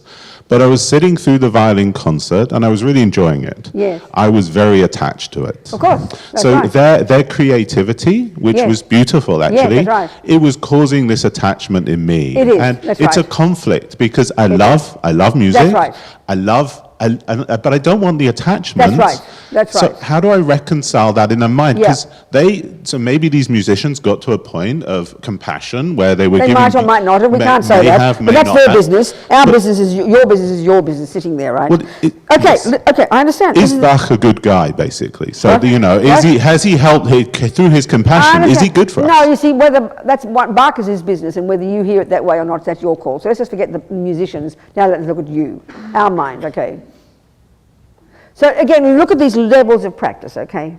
If we seriously 100% jump in the deep end and do the first levels of practice seriously, it actually is a retreat mode. We need to, best is to give up sex, drugs and rock and roll and music, live in vows, become a monk or a nun, the most serious level of the first level of vows, and then go to the mountains and you'll do this job of controlling your body, speech and mind incredibly quickly. It's like you want to become federal, you can't just practice in the weekends. You've got to sacrifice so many other things to completely devote yourself to tennis, don't you? And then you'll end up becoming federer. So that's exactly the same here. So 99.9% of us in this world now, in our modern world, won't go up to the mountains, metaphorically or any other way. But the quickest method to do this job that Buddha's saying, of being able to control your body, speech and mind, and even get liberation and realize emptiness, the best solution, the best way to do it, is to truly do that. Live as a monk or a nun, take all the vows, renounce all the distractions that are the product of attachment. It's not being fundamentalist, it's just being committed. Like Federer, you're committed. People praise him for sacrificing everything, not see him as being punitive. Well, the same here. That's the quickest method to be away from all the objects of attachment. So that even a week's retreat away from the objects of attachment is a revelation to us. Because we're all junkies, we are all alcoholics. We can't resist the object of our attachment. That's how primordial attachment is. Not to hear it in a bad way, but to recognize the truth of it. Do you understand? It's so clear. So that's the quickest method. So to really get your mind to the subtlest level, to unpack and to control your body, to control your speech, to control your mind in subtle concentration, and to even be able to eventually realize emptiness. Then you can come down the mountains, honey, and join the Bodhisattva path, and you can have 47 girlfriends, you can have 57 violin concerts, and your mind will not be disturbed. So you've got to know where you're at and what you can handle. So if you can't handle the alcohol, you know you're not going to go near the alcohol. And you keep away from other people who drink alcohol. So if you're that addicted to violin, just to say, and the attachment is so distressing and it makes you demented and brutal and harm others, then you better keep away from violin music, baby. Because everything we do is triggered by attachment. There is nothing we do in our daily life that is not coming from attachment. So we've got to know that it pervades everything. Everything we do. Don't hear it as like shocking. It's just how it is. So if we can, given that we are in this world, we're not going to be giving it up. Most of us won't. Then we can learn to be skillful and wise and protect ourselves from difficult situations. But know that, why do you think you eat food? It's only because of attachment. We eat because of our health, but that's just, a nice reason. If you didn't have no attachment to food, I don't know many people who don't have attachment to food. Anorexics and bulimics have attachment to food and attachment to their body. We all have that. We all manifest in different ways. It's obsessively attachment, unceasingly. Sleep is because of attachment. Scratching myself is because of attachment. It's primordially deep in everything we do. And we can see in some of our lives, there's some objects, like art, as we say, that can be sort of, I don't mean to be holy, but a higher level of attachment. You go to a concert where it's violent, like I just said, that triggers some attachment in some people. It might trigger revulsion in your mind. It depends on the object, depends on where you're at, So when we understand the pervasiveness of this attachment and everything we think and do and say is underpinned by it, then we be cautious, we be reasonable, we live in our vows, we have motivation every day to be a benefit to others, and we choose our things, and then you go to the concert and you recognize it triggers some pleasure, and we'll go to this in more detail because pleasure is not attachment. Pleasure's fine. As Lama Yeshe says, the more pleasure the better, dear. Pleasure is it's a crucial point to distinguish between. We'll do that. So then you delight in that pleasure, and then if you're really being skillful, you'd be delighting in the pleasure. You'd be thanking the people for making people happy. If you're a Buddhist, you'd be offering that pleasure to others. You'd utilize every part of it, not hold on to it greedily. There's a skillful way of having pleasure. Do you understand? That's what I'm saying to him. Thank you. Do you understand? Yes, I understand. So it's a really technical job, and it takes a long time, but it's a very precise and very clear job to do. Do you understand? Time for a cup of tea, or a cup of coffee, or a cafe latte. I hope they can serve all of you at one time. I don't know. Let's see. Let's try. Okay, I'll see you in 20, 30 minutes. It doesn't matter. Because I talk fast, it doesn't matter. We can have 30-minute breaks. And then we'll talk about the difference between attachment and pleasure before we get to ego grasping, okay? So the point we're making here is that these various states of mind that are in everybody, it's normal, they're conceptual stories. That's the key to understanding them, but it's hard to see it because we just see the expression of those stories, which is the emotions, the very powerful, spontaneous thoughts, feelings, you know, but they're rooted in being conceptual stories. They're rooted, all of these delusions, attachment. I mean, it's so primordial, so pervasive, but it's rooted in being a conceptual story. So first you have to give you have to theoretically, theoretically define it. And then slowly start to control the body and speech, start to control even then the emotional component, and slowly with concentration, meditation, with an understanding of the mind, we get better and better and better at being our own therapists. That's it. So this is rooted, these are rooted in the deepest one, the subtlest, the most pervasive, therefore the hardest to identify. And this is the one that Buddha would say is the one that's such that if it doesn't, such that when it's gone, that's what they mean by liberation. That's what he means by nirvana. Or even not the beginning, but the first second in subtle concentration, after much hard work in your life and purification and practice, then in meditation one day, in single pointed concentration at the subtlest level, you have to have perfected shamatha, you will have a direct, non-conceptual insight into the reality, the truth, the fact.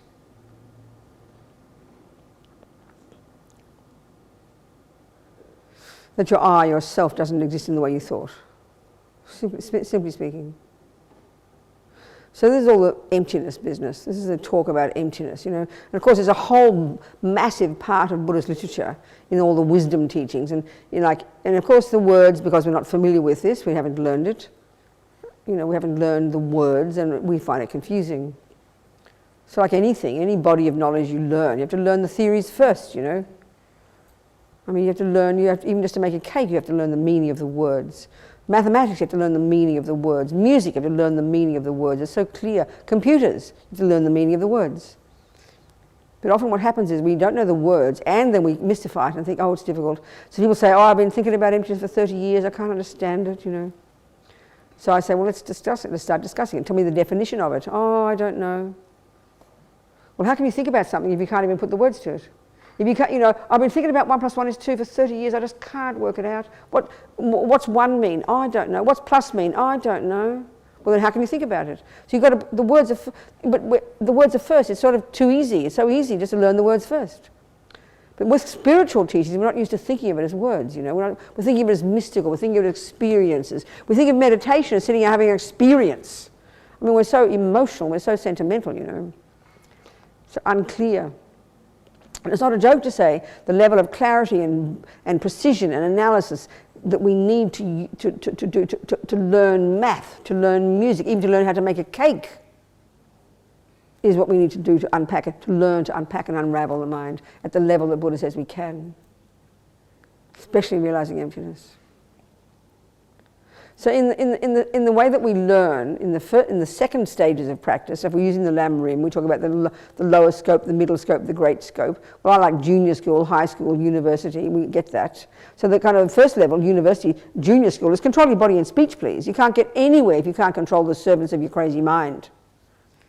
This is already a profound level of practice. This is where Buddha talks about living in vows. Of course, it makes us very nervous thinking about a vow, like someone squashing us.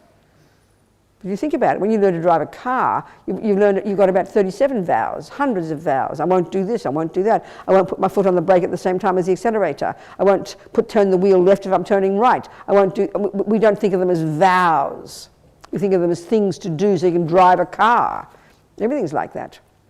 These are things to do the Buddha's recommending to turn yourself into a marvelous person. Wow, we should be so happy. Then you start to look at your mind, at the root, at the branch delusions, at attachment and aversion and all the other dramas. And I really mean as we do progress, you get a very sophisticated understanding of all the thoughts in your mind and recognize each one. Well, that's pride, that's anger, that's jealousy, that's attachment to reputation, that's attachment to food, that's this one, that's this one. It's just, at the moment, there's just this soup of emotions. We can't even see the thoughts. As we get better and better with more focus, we start to unpack, we start to recognize all the conceptual stories, and then we start to be able to identify each one. This is a sophisticated level of practice, but this is the level we need to get to do the job that Buddha's talking about. We just don't get, our trouble is we don't get past just recognizing our feelings. And our feelings are when our body's involved. So that's the tip of the iceberg. We've got to go way beyond our feelings. But we kind of think feelings are fantastic. We think feelings are so special. Feelings are just this gross expression of the thoughts in our mind that are totally programmed, you know. So what we're going to recognize is they're all embellishers. They embellish, they exaggerate, they distort. So this is exactly what ego grasping does, the root delusion, which is underpinning all the others. That's why it's the root delusion. It's the root affliction, the root misconception, the mother of them all, such that when that is uprooted, this is the beginning of the end of your samsara. From the first second of your first non-conceptual direct insight into the reality that there never has been, isn't, and never could be, that fantasy I that ego grasping has made up. From that first second, you're climbing out of your samsara into your nirvana. More work to do, but you can't fall back after that. That's the huge paradigm shift that has to happen in the mind, and that can only happen in single-pointed concentration when you've perfected shamatha. So way to go. It's okay, way to go. So we have to start somewhere. So, what does it, if they all embellish, if all these lies embellish, and they've all got an intimate relationship with each other in this map of the mind, what does ego grasping embellish? So the name of it, the technical name of it, in Tibetan is ma-rigpa, unawareness. That's an easy enough word, unawareness, very vague. But as always, these words are precise in their definition, you know.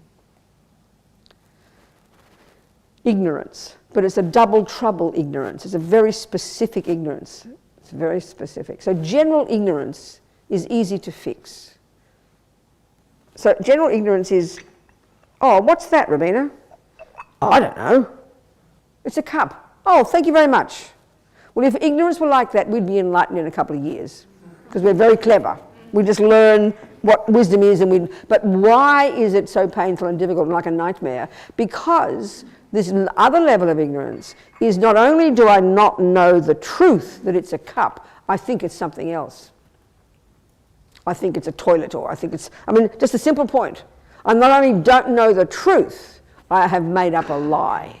I don't know the truth, but I've made up a lie, and we are addicted to the lie, and we cling to it almightily, frantically. The very nature of all the unhappy emotions, the very nature of all these delusions is they're in the nature of completely done maniac, vampire grasping, all of them. And they're ancient habits. This is why they're so difficult to change, or even to recognize, because they're ancient habits. They're at the level of assumption in our mind, utterly, totally, completely assumed. And we don't even begin to question our assumptions. So this ignorance, this ma-rigpa, this double trouble ignorance, very simply believes 1,000,000,000%. Now what it does, if they all embellish, so attachment embellishes deliciousness. It makes the object, the thing, the person more delicious than it really is. The aversion, the anger embellishes the ugliness, makes the cake, the person seem more horrible than they really are. This is literally how they function. It's quite precise. So what is ego grasping? It's known as colloquial as ego grasping, because we're particularly talking about ignorance in relation to the very ontological status itself of our own self. So what does it embellish? This ignorance makes the self gives it more concrete status than in reality that it has. So,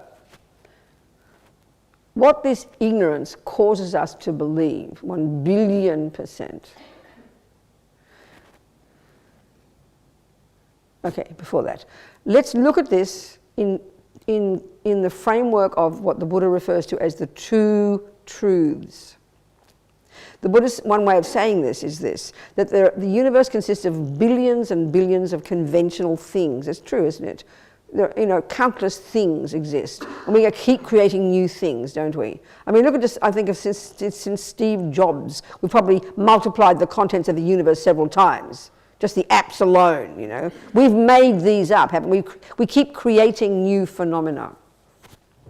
So it's very interesting. When you first study Buddhist philosophy, you learn all the different terms for that which exists. And this is a massive point because Buddha wants us to get in touch with that which exists. Why? Because right now, because of delusions, we're living in la-la land and are making up things that don't exist, which is why we suffer. So, the word phenomenon, object of knowledge, existent, established base, I mean that's 5, there must be more, I can't remember. At least 5 synonyms for that which exists. See, in the long term, Buddha's saying our mind has the capacity to cognize that which exists. You know the word for it? This is very shocking. Omniscience. This is very shocking, isn't it? Because Christians talk about God being omniscient. The Buddha says, guess what? Everybody can be omniscient. It's the nature. This is the point about the centrality of mind in Buddhism. Everything is defined. Everything exists in terms of the mind that cognizes it. Everything is defined by the mind cognizing. So the definition of an existent for the Buddha is that which can be cognized by mind. So it's axiomatic that that which mind cognizes, has to be a valid cognition, is that which exists. So mind is utterly central in Buddhism. It is the central player of the universe. And Buddha happens to have found that every mind, every consciousness has the capacity to cognize everything. And therefore everybody has the capacity to become a Buddha. A Buddha has infinite wisdom that sees everything as it exists, without mistake. Everything exists and it's made by the mind anyway, so of course we can cognize it. Every being has the potential to be Buddha. This is a Mahayana view. Every being, every mind has the natural potential to cognize that which exists, to be omniscient, to see that which exists without mistake. And the job to get that is to remove the lies from the mind. Second, every mind, because of that, has the capacity to have infinite empathy with every being, to no longer have a separate sense of self, because that separate sense of self is made up by the lies. And third, to have infinite power to benefit others. That's a Buddha. Everybody has that potential naturally. Naturally, it's the nature of mind. Finally, it's the ultimate nature of our mind to cognize that which exists. So the job is to remove the rubbish from the mind that prevents us from seeing that which exists. And that brings happiness. That's the source of happiness. That's the point. You don't get this wisdom just to pass your philosophy exam and be clever. You get it in order to get happiness and stop suffering and help others. So, there's trillions of conventional phenomena. The conventional truths. Toilets and cups and saucers and iPads and thermoses and whatever can be, you first label it, establish it, define it, and then all shake hands and agree that is a cup. So even to begin this process, you can't just say, oh yeah, there's a cup and make up what you like. We've got to agree upon things. So what's that? That's a cup. Tell me, what does it mean? Well, you do give the definition of a cup. The first part of a definition tells you its conventional characteristics. The flat bottom clay container. I get it. Oh, mummy, what does it do? This is the crucial piece. To learn to understand the function of something, to understand emptiness, we need to understand this word. It's massively important. What's its job? What's it do? What's its meaning? Oh, it holds my tea. Now we get it. But don't believe him. Yes, your mother just told you what it is. Don't believe her. We'll believe anything anyone tells us. Don't believe them. She has to prove it. We're establishing the existence of something conventionally. Then we can begin to describe how it exists ultimately. You've got to do this step first. So she has to prove that it holds your tea. Don't just believe her. So you get it and she pours and we'll notice, oh, look at that. It's actually fitting the definition. It holds her tea. But even then that's not enough. You've got to then establish in this conventional world as we know it, there's no other valid cognition about such a phenomenon that contradicts that. Once we establish this, we tick the box, we shake hands, we agree, there's a cup. Now we've established it as conventionally, now we can begin to discuss how it exists ultimately. finally, what's its actual nature. These words aren't kind of clever yogi talk. This is literal stuff. So let's discuss the phenomenon called me, I, self, person. These are all synonymous. So we fit, the definition of a person is one who creates karma, I think, who creates happiness and suffering, something like that. Kind of boring, doesn't make much sense to us. But we're one of those. We fit the definition of the phenomenon called a person, a self, an I, a me. These are synonymous. Conventionally, we are a person. We're not a dog. Excuse me, that's not true. Dog is a person. Person is referring to all living beings. Buddha is a person. A hell being is a person. A dog is a person. A human is a person. So then, we're not an iPad. We're not a toilet, we're not a thermos, we're a person. So we established that. So now, let's discuss the ultimate way that person exists. Let's look at the ignorance that has made up, look at the lie that ignorance has made up about this person, which is the source, the root of all our suffering, and the root, therefore, of attachment and aversion and the other 83,997 mental illnesses. So, this ignorance, this mahrigpa, this ego grasping, it's a nice colloquial term, a lie in our mind. A lie in our mind. What it causes us to believe, utterly, completely, primordially, 1,000,000,000%, is that there is, this is the broadest way of saying it, there is in here somewhere a real, pointable, findable, concrete, unchanging, absolute, inherent, self-existent, all these are general terms, little I in there kind of running the show. Like a little mini me in there that runs the show. It's very loosely speaking. So Buddha, when he diverged from the Hindu positions, and there's many positions before that, there are many of them, but he diverged from those positions, the prevailing views at the time, about the nature of self. As His Holiness says, it was these amazing Indians more than 3,000 years ago who were the ones who began the investigation into the nature of self. Like I always say, we probably thought it was Freud. How rude we are. What do we know? We're so ignorant, so arrogant. And he diverged in that direction, specifically in relation to his findings about the nature of self. So, there are roughly three level. So now, conventionally, the shorthand for how things exist conventionally is the term dependent arising, interdependence. The Buddhist slogan, as His Holiness said one time. That's the shorthand for how things exist conventionally. Everything that does exist, every phenomenon, every established base, every existent, every phenomenon, exists in dependence upon various factors.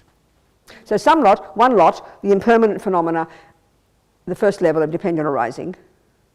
This is the grossest level of dependent arising, the view that he diverged from, was an argument against, with the view that there is indeed, and this is, the first two levels are that there's, the argument he puts in is that that self is the product of cause and effect. Everything is a product of cause and effect. Whereas that position is stating there is a self, an Atman, that is not the product of cause and effect, that it's unchanging.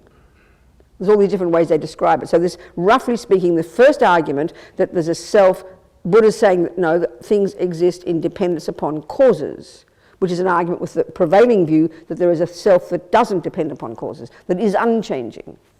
Buddha says that's not possible. He gives all his arguments for that. That's cause and effect. That's the gross level.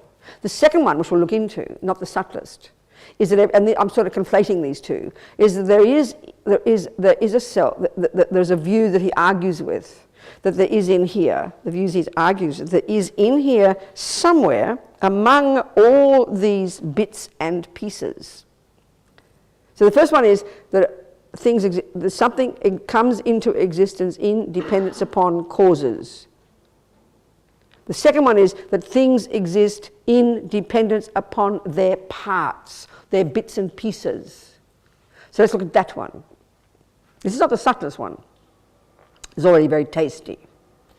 So this causes us to believe primordially that there is in here among these parts. And what are the parts? Well, from the Buddha's point of view, this is again a crucial component, a crucial thing to comprehend, that the parts of something. We need to know the parts of something. That's the bits and pieces that make it up. So the parts of a house, the parts of a thermos, the parts of a bank account. They're bits and pieces, and it's called, numbers, dollars. They are the parts of the whole. So a whole is made up of parts. It's kind of really obvious.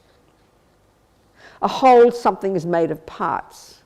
So to understand that whole, we must understand the parts. So if you want to build something, it's very clear. If you want to, you get a piece of furniture from IKEA.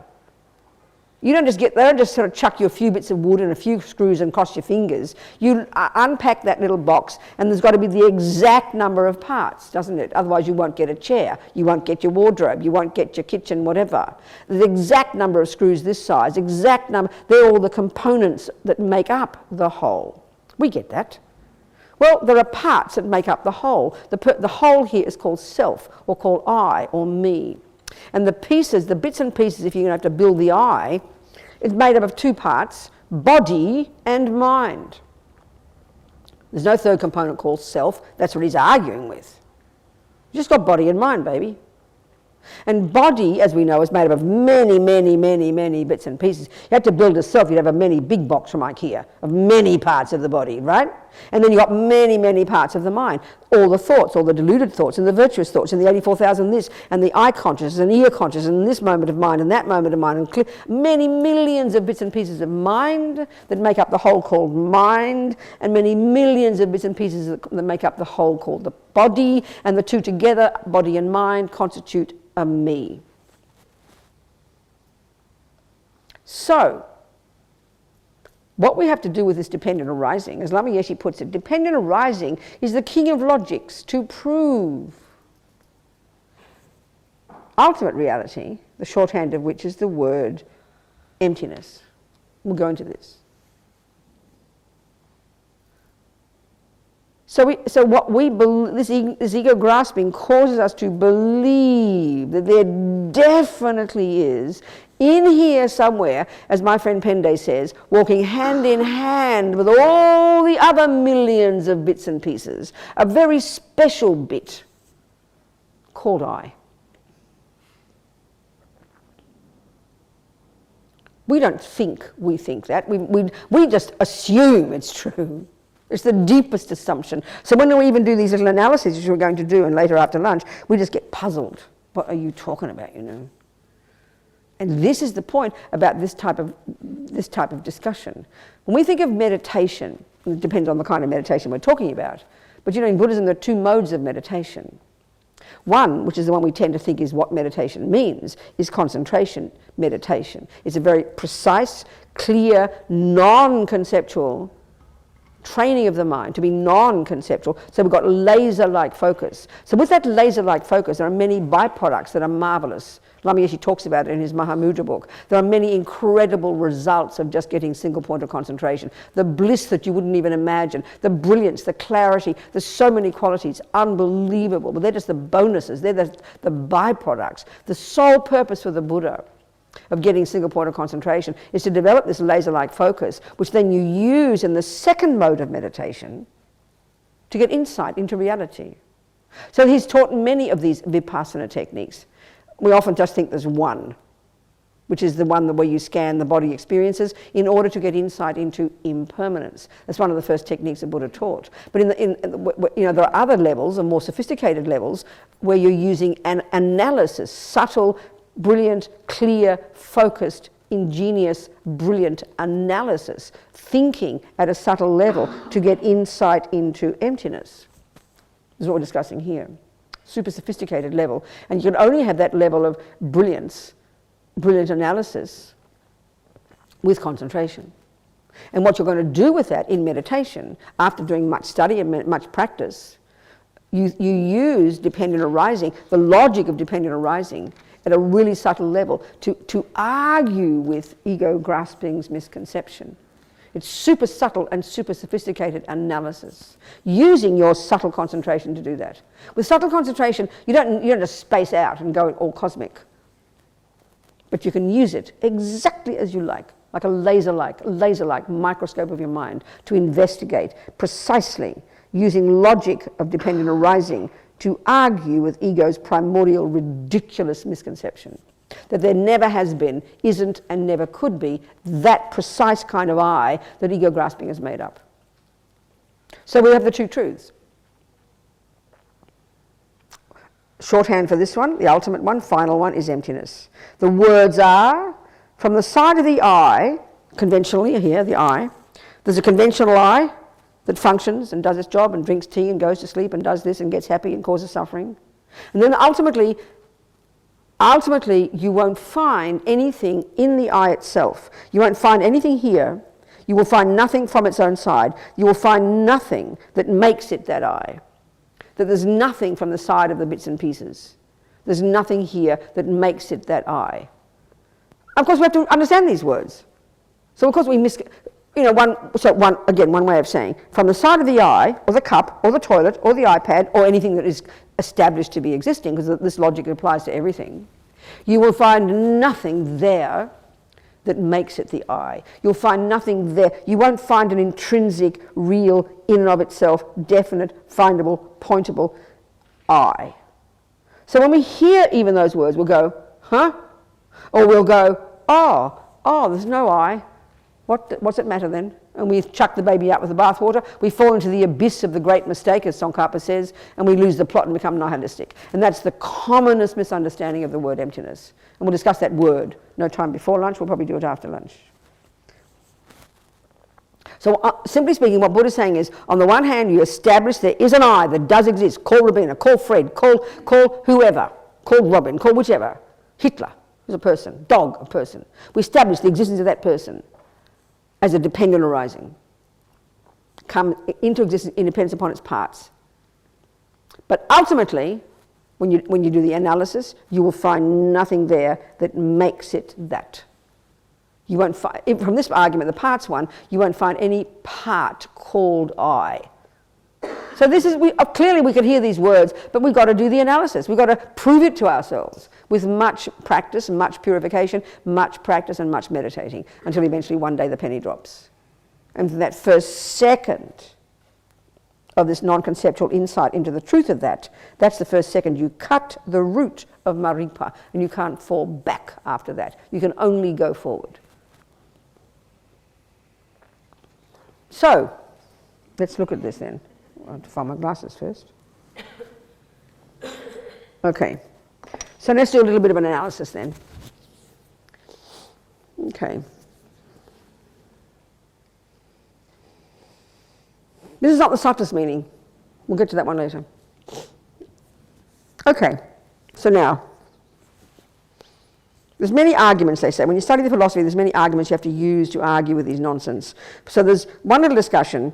Buddha says, he says, if there is an intrinsic I in there. So again, remember, whoever thought that they had an intrinsic I? Whoever thought they had an inherent I? We never thought those words in our whole life. So to even hear that Buddha's saying we believe there's an intrinsic I, and that's why we suffer, we've got to kind of, swallow that one and try and hear it. We didn't know we thought that. We never thought we thought that. But that's his words, that's his analysis of the mistake this ego grasping is making. So you have to argue with it. So, he says, if there is an intrinsic I, and because even at the moment we don't even know what it means, an intrinsic I, so let's just leave it like that and not discuss what it means, but let's just say, it means intrinsic or independent means we believe there's an I in here that's independent of the parts. See those words, that's all. We believe it, instinctively, utterly, completely, and all our language expresses that. We believe it. So what he says, if there is an I, and the other mistake we make, we either think there is an I that runs the show that's independent of the other parts, or we think, well, all of me is the I. They're the two mistakes we make. So what he's saying is, you will not find an I apart from the parts, and you won't find an I oneness with the parts. But nevertheless, there is an I, but it's the interdependent I. So it seems like tricky language. We get annoyed, kind of, Buddha, make up your mind, mate. Is there an I or isn't there, We can't hear it. And that's, what we have to, that's the analysis we have to do. So let's look at the argument that makes us believe. Let's argue with the belief that there's an I that runs the show. There's an I that's separate from the parts. And our language expresses it, you'll see. This is a little discussion. So, okay, very simply, it's the same one I do every time. It's very simple. If I say to you, you know, I have an iPad and a cup and a table. That'll do. Forget the rest. So this is really logical, isn't it? If I make that statement, I have a table, a cup and an iPad, you'll look over here very quickly when you hear the noise coming out of this mouth, you'll hear the English words, and you'll naturally check to see that I'm speaking the truth automatically. If I say, I have an elephant on my table, you'll look and you'll quickly realise I'm in trouble, you know? The girl's deluded, isn't it? So you'll quickly look and you'll go, oh yes, she's right, look at that. So you kind of get some confidence, you can keep having a conversation with me because I'm speaking the truth. Pretty simple. Now, as they say in this little argument, there's either one or there's more than one. If you're taking this discussion, it sounds silly, but you'll check. So if it is true what I just said, conventionally a true statement, then you must be able to count 4 distinct, separate phenomena. Or in this case, both separate and independent, and there's a different meaning. We'll go into this. You will discover there's a phenomenon called Robina. Conventionally, there's a phenomenon called a table, there's a phenomenon called a cup, and there's a phenomenon called an iPad. Now that's 4 phenomena, would we agree would be very simple. And the point here is, these are independent of each other, specifically in relation to their function. They're not only independent, but they're also separate. This is a really simple discussion. They're separate from each other and they're independent. So if the cup breaks, in other words, the cup to exist, to function, to hold tea, it doesn't depend upon a Robina. It doesn't depend upon a table. It doesn't depend upon an iPad. This is the meaning here of being separate and independent in this simple example. So the cup breaks, the iPad is fine. Robina drops dead, the cup is fine. They don't depend upon each other. They're 4 simple, separate and independent phenomena. Pretty straightforward. Now I'll make another statement, and this is where it gets tricky. I will say I have a nose, a hand and a foot. Now without analysis, you can quickly look and you can prove it's true. Easy, but we have to do the analysis because within that statement, it is completely pervaded by lies. It's pervaded by this root lie. There's an assumption in there, it's completely pervaded by a lie. The lie of ego grasping that gives it an over-exaggerated status, in this case, to the phenomenon called I. So we can point out the foot, can't we, that is separate from the hand, that the foot can break and the hand can still do its job of holding something. The hand can be cut off and the foot can still do its job of walking. So in that simple sense, they're independent and separate of each other. It's pretty clear, isn't it? So is the nose. It doesn't need a hand or a foot to do its job, in the simplest sense. But now we have to look at the 4th phenomenon, or the first one. It's called I. I said the word I. There are 4, 1 pronoun and 3 nouns, isn't it? 4 phenomena. So if it's a true statement, just like the first one, we have to point out 4 phenomena. So we can point out 3 easily. Foot, nose, hand. Do you get my point? Now we have to point out an I that doesn't depend upon a nose, a hand, and a foot for its existence. We believe there is one in there. This is the point. We say, I have a hand. Robin will say to me, oh, you've got such an ugly nose, Robina.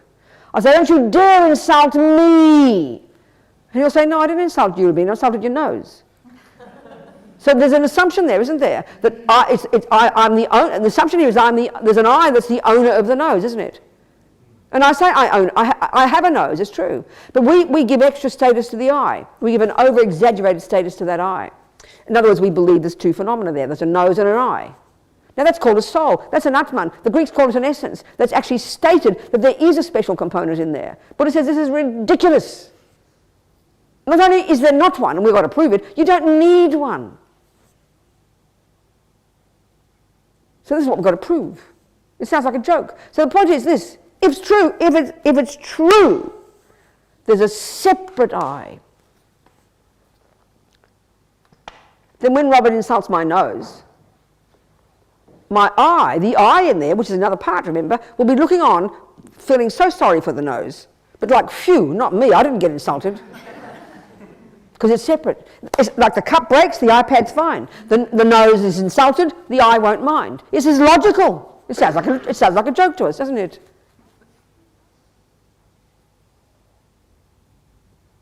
There can't be. If there were a separate eye, it wouldn't be offended when the nose hurts. Or as Papanka Rinpoche says, when you fall over the mountain, I nearly fell off the mountain. No, you didn't. Your body did. Be precise, please.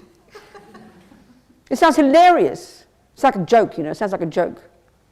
But this proves we believe.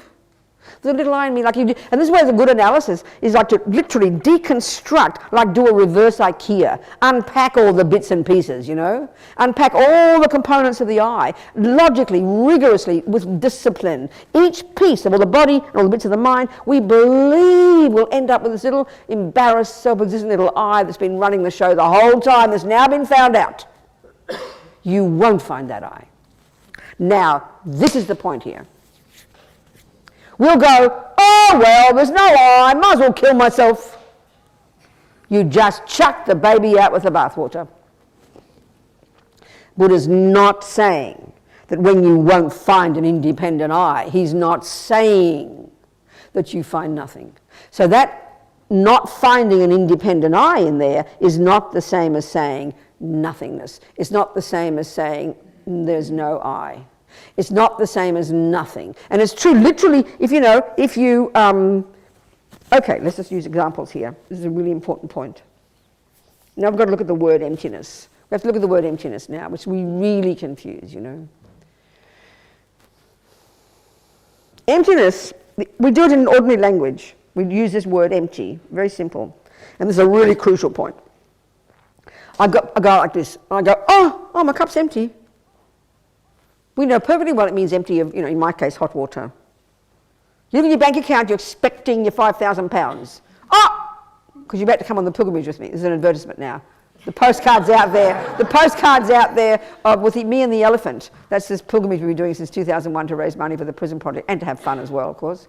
So you're going to come on the pilgrimage with me. You believe your 5,000. I mean, you just know your 5,000 pounds. And you've been saving it for God's sake. You're completely convinced in the presence and the reality of the 5,000 pounds. And you get your bank account, and zero is written. Believe me, you won't see zero. I promise you won't see zero. You won't go, no pounds. You won't say that. You go, oh my God, where is my 5,000 pounds? Now, remember I said before, everything that exists is called a phenomenon. Everything that exists is called a phenomenon. And the mind cognizes things in a very particular way. They say the mind functions like a mirror. And whatever so it's known as the subject. Mind is subject, cognition is subject, and whatever it cognizes is the object that it cognizes. And mind always cognizes something, the gross level to the most subtle, the sensory, the conceptual, whatever. A state of mind always has an object. And this is where we are verifying reality. Whenever there's a cognition, if it's a valid cognition, it has to have a valid referent object that it cognizes. They've got to be in sync. This is a crucial thing. So,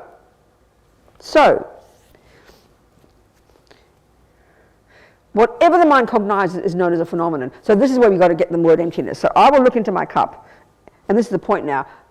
Because I'm expecting tea, let's say tea, I'll get a shock.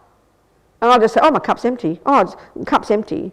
What it means is, it's empty of tea, right? It's empty of tea. Well, the mind always cognizes like nouns. The mind always cognizes a phenomenon. And whatever exists, you can make it like a phenomenon, like a noun phrase or a noun. This is my way of saying it. So we say it's empty. We're saying my mind has just cognized that my cup is empty of tea. We'll turn that into a phenomenon that your mind cognizes, and it's called the absence of tea.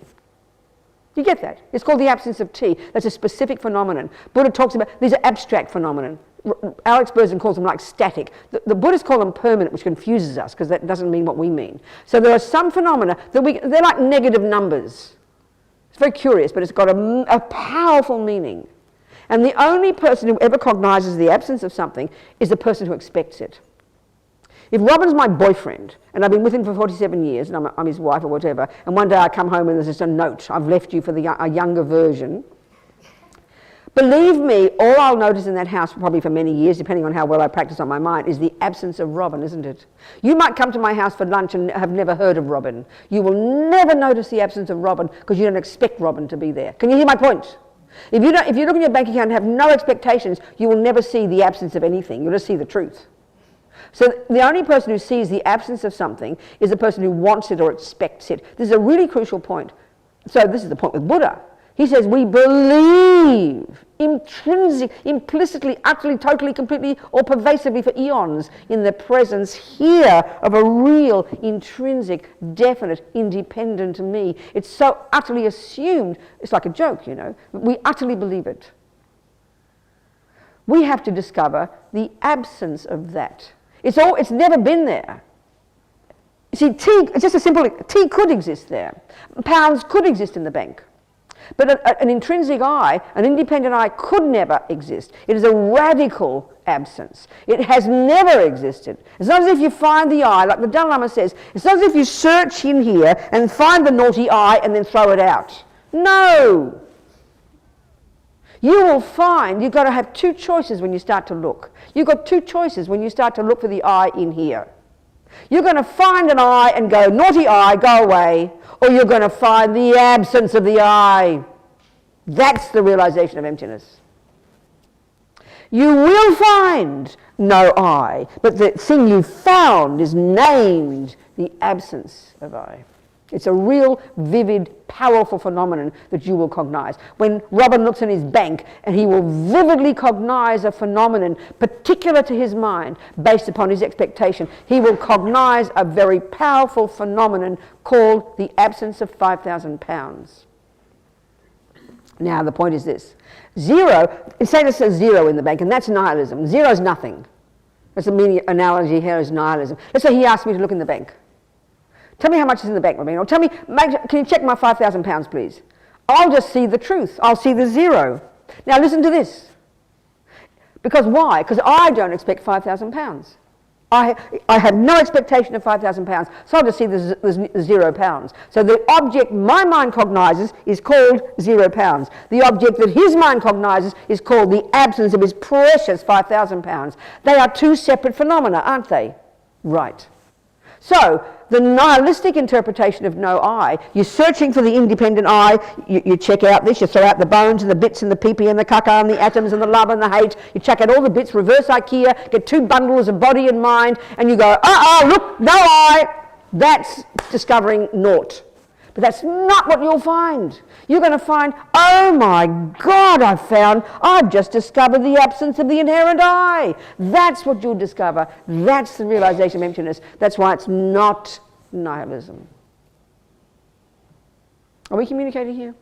Of course it's abstract. Of course it's kind of intellectual. These are real words of real yogis, you know. And the commonest mistake in all the literature over the centuries is the misunderstanding of the teaching on emptiness, apparently. We assume it means the simple meaning of no I. But it's wrong. It's way more nuanced than that, way more powerful. That's why Tsongkhapa says, always the best way to understand ultimate reality is in the framework of conventional. Because you can never fall into the abyss of the great mistake. Because finally, when we realize, right now we have the two extreme views, the two wrong views, Buddha says. So when we hear there is no I from its own side, we hear there's no I, period, and chuck the baby out with the bathwater. And then when we hear conventionally there is an I that does depend upon this and that, we over-exaggerate it and we grasp, oh, thank God there is something after all, phew. Here we over-exaggerate, and here we under-exaggerate. We go like drunken sailors between these two extremes. Now the middle way is right here where these are synonymous. So when we begin to be on the right track, when we hear emptiness, it tells us that means it's dependent arising. And when we hear dependent arising, that tells us it means emptiness. So we're moving towards the middle way. And finally, you've got the real middle way when you're enlightened. When simultaneously appearances and emptiness, the two truths will be simultaneously cognized. These are just words, but they're very tasty, you know. So the Heart Sutra. You know, when you read the commentaries, like His Holiness's lovely commentary on the Heart Sutra, it's in there. It's stated very clearly, which is the way to present that there's no way it can ever be nihilistic. So you know when Shariputra, whoever it is, Avalokitesvara, mentioning the first, because what the Heart Sutra, we'll go to after lunch. It's very nice to go through the Heart Sutra. We'll go through the Heart Sutra, and in there it just basically it's a you know, there's Buddha blissing out in meditation. This is one of the ways he gave his teachings. Apparently, he sits there in meditation, blissing out, and he channels his thoughts and into the minds of his disciples, who then give the teaching. And that's one of these apparently. So he's sitting there, and Avalokitesvara as a 10th level bodhisattva, as a human, and Shariputra having a conversation. But there's channeling Buddha's thoughts, actually. It's his teaching. And you know, if you've been to Valta Peak, you know how tiny, there's another advertisement. Oh, this is for the pilgrimage again. We go on pilgrimage to Valta Peak. It's one of my favourite places. Little tiny spot, way up on a hill. And it's very small, and you know, in the Heart Sutra it says, a great host of monks and a great host of bodhisattvas. You think, well, God, where can they all fit, you know? I remember asking Geshe Dagpa in San Francisco. He said, well, what do you think? In the sky. So if you imagine you're there, you know, we'll read it after lunch. And then these two people have this conversation, and Buddha's blissing out, and he's channeling his thoughts. And what basically the Heart Sutra is a listing of all the contents of the universe according to Buddha's view of the universe, the contents. So the first category of phenomena is called the 5 aggregates. So this is Buddha's teaching about how a person is made up of these 5 bits, you know. It's a very particular teaching. So the first of those is form, which refers to the physical, the body part, the physical. So in this whole Heart Sutra, you know, the first sentence says, basically it says, form, if you've read it, form is emptiness. Emptiness is form. Well, form is empty. Emptiness is form. Form is nothing other than emptiness, and emptiness is nothing other than form. So, okay, what's that mean, you know? Well, you know, as His Holiness says, what it means is this is a very clear presentation of the two truths and how you can't have one without the other, which is a powerful way to never fall into the abyss of the great mistake. Oh, well, there's no I. And as we say, oh, well, there's no I, therefore it doesn't matter. That's the commonest way we say. We say everything's empty, so it doesn't matter anyway. That's nihilism, and that is not the meaning. The fact is, everything is empty, and therefore it does matter. It's the opposite. So it says. So what does that mean? We'll discuss it more after lunch. It's nearly lunchtime. Well, okay. Let's use another example. Let's just think Robin is colourblind, and when he sees silver, he sees pink, let's just say. So his eyes have got a problem, obviously.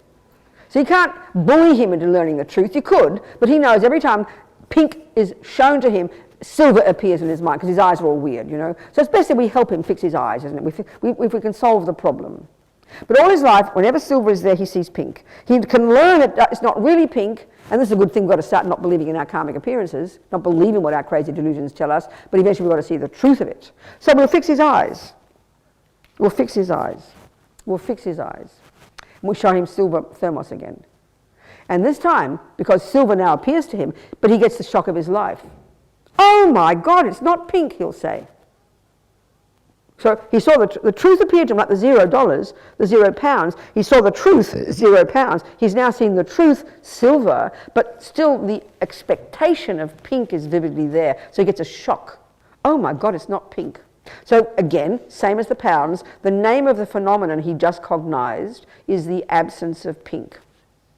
He's now seen seeing the silver triggered in him to prove to him that he's now seen the truth, which it isn't pink. So he sees the absence of pink, like the absence of 5,000 pounds, like the absence of tea. So now this. So this is the point now about the two truths.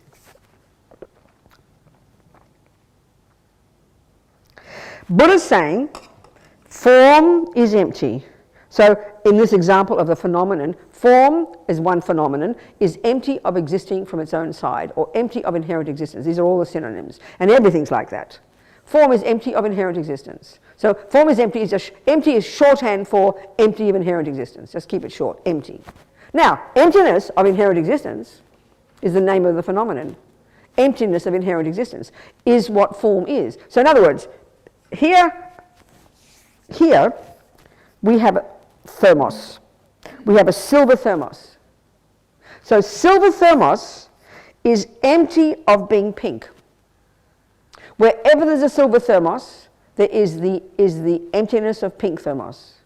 And that form is empty. So wherever there is independent, wherever there is form, you will find right there on form the absence of inherent form. And wherever you find the emptiness of inherent form, you will find the phenomenon called form. So in other words, the absence of pink thermos is true. He's realized the truth that the thermos is not pink. So that truth of absence of absence of pink thermos exists right here on the silver thermos. So wherever you find silver thermos, you will find the absence of pink thermos. Wherever you find the absence of pink thermos, you will find silver thermos. So wherever you find form, which is physical, you will find the absence of inherent form. And wherever you find the emptiness of inherent form, that is a characteristic that exists exactly there, right on form. So you can't have emptiness without dependent arising, and you cannot have dependent arising without emptiness. And this is a guaranteed way to ensure we don't fall into the abyss of the great mistake, as Tsongkhapa says. Of course they're funny words, you know, and I said them quickly. I tried to say them slowly. So everything, so in other words, another way, a simple way of putting it, whatever exists in the universe conventionally, whatever exists, without exception, possesses naturally, utterly and completely the particular characteristic of emptiness of intrinsic nature. So why Buddha's telling us that everything possesses the characteristic of being empty of intrinsic nature is simply because we believe it has intrinsic nature.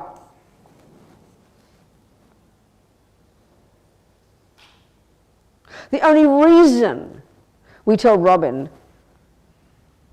that the silver thermos is empty of being pink is because he thinks it's pink. That's the only reason. The only reason Buddha tells us about emptiness of intrinsic nature is because we think everything has an intrinsic nature. And we have to realize that it doesn't. That's all. So this is not some philosophy built on top of things. Emptiness of existence, emptiness of inherent existence of every phenomenon, as Lama Yeshe says in his Mahamudra book, is how things exist. It is how things are, thusness. It is the way things are. Emptiness of inherent existence isn't something that Buddha has invented and stuck on top of things. It is the characteristic of everything that exists. And why Buddha tells us that is because everything that exists, we impose upon it without understanding that we're doing it because of this ignorance, an intrinsic quality. We don't know we're doing it. So Buddha's telling us, no, Robina, nothing has that characteristic. And we have to realize the absence of that characteristic. And the realization of that emptiness is what causes liberation.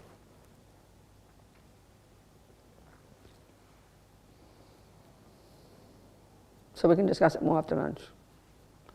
So let's think about lunch. That it too is empty of intrinsic nature. It too is a projection. With all our delusions, we're dumping onto lunch an intrinsic nature of being inherent lunch from its own side. We're dumping on lunch deliciousness or ugliness that it doesn't possess. It's all coming from our mind, so we get happy or suffering all dependent upon what's in our mind. So we think of lunch as completely having no intrinsic nature, and then we think of lunch as being the product of all the hard work of all the kind people and all the creatures that died. We mightn't be eating meat, but all the millions of creatures died on the road, and the growing and the harvesting of this food. So we think with compassion we're going to eat this food to be fat and happy, so we can continue to practice, continue to work on our minds, so we can be of benefit to other sentient beings. Okay. How long is lunch? 1 hour. It's not long, is it? But you have to line up, probably take an hour to get your dinner, get your lunch ready. Class, okay. So just do your best, see how it goes. And when you finish, we come back. Okay, what to do? So let's, where are you? Yeah, baby, go. Hello. So I was thinking about what you were saying about dependent origination. About what?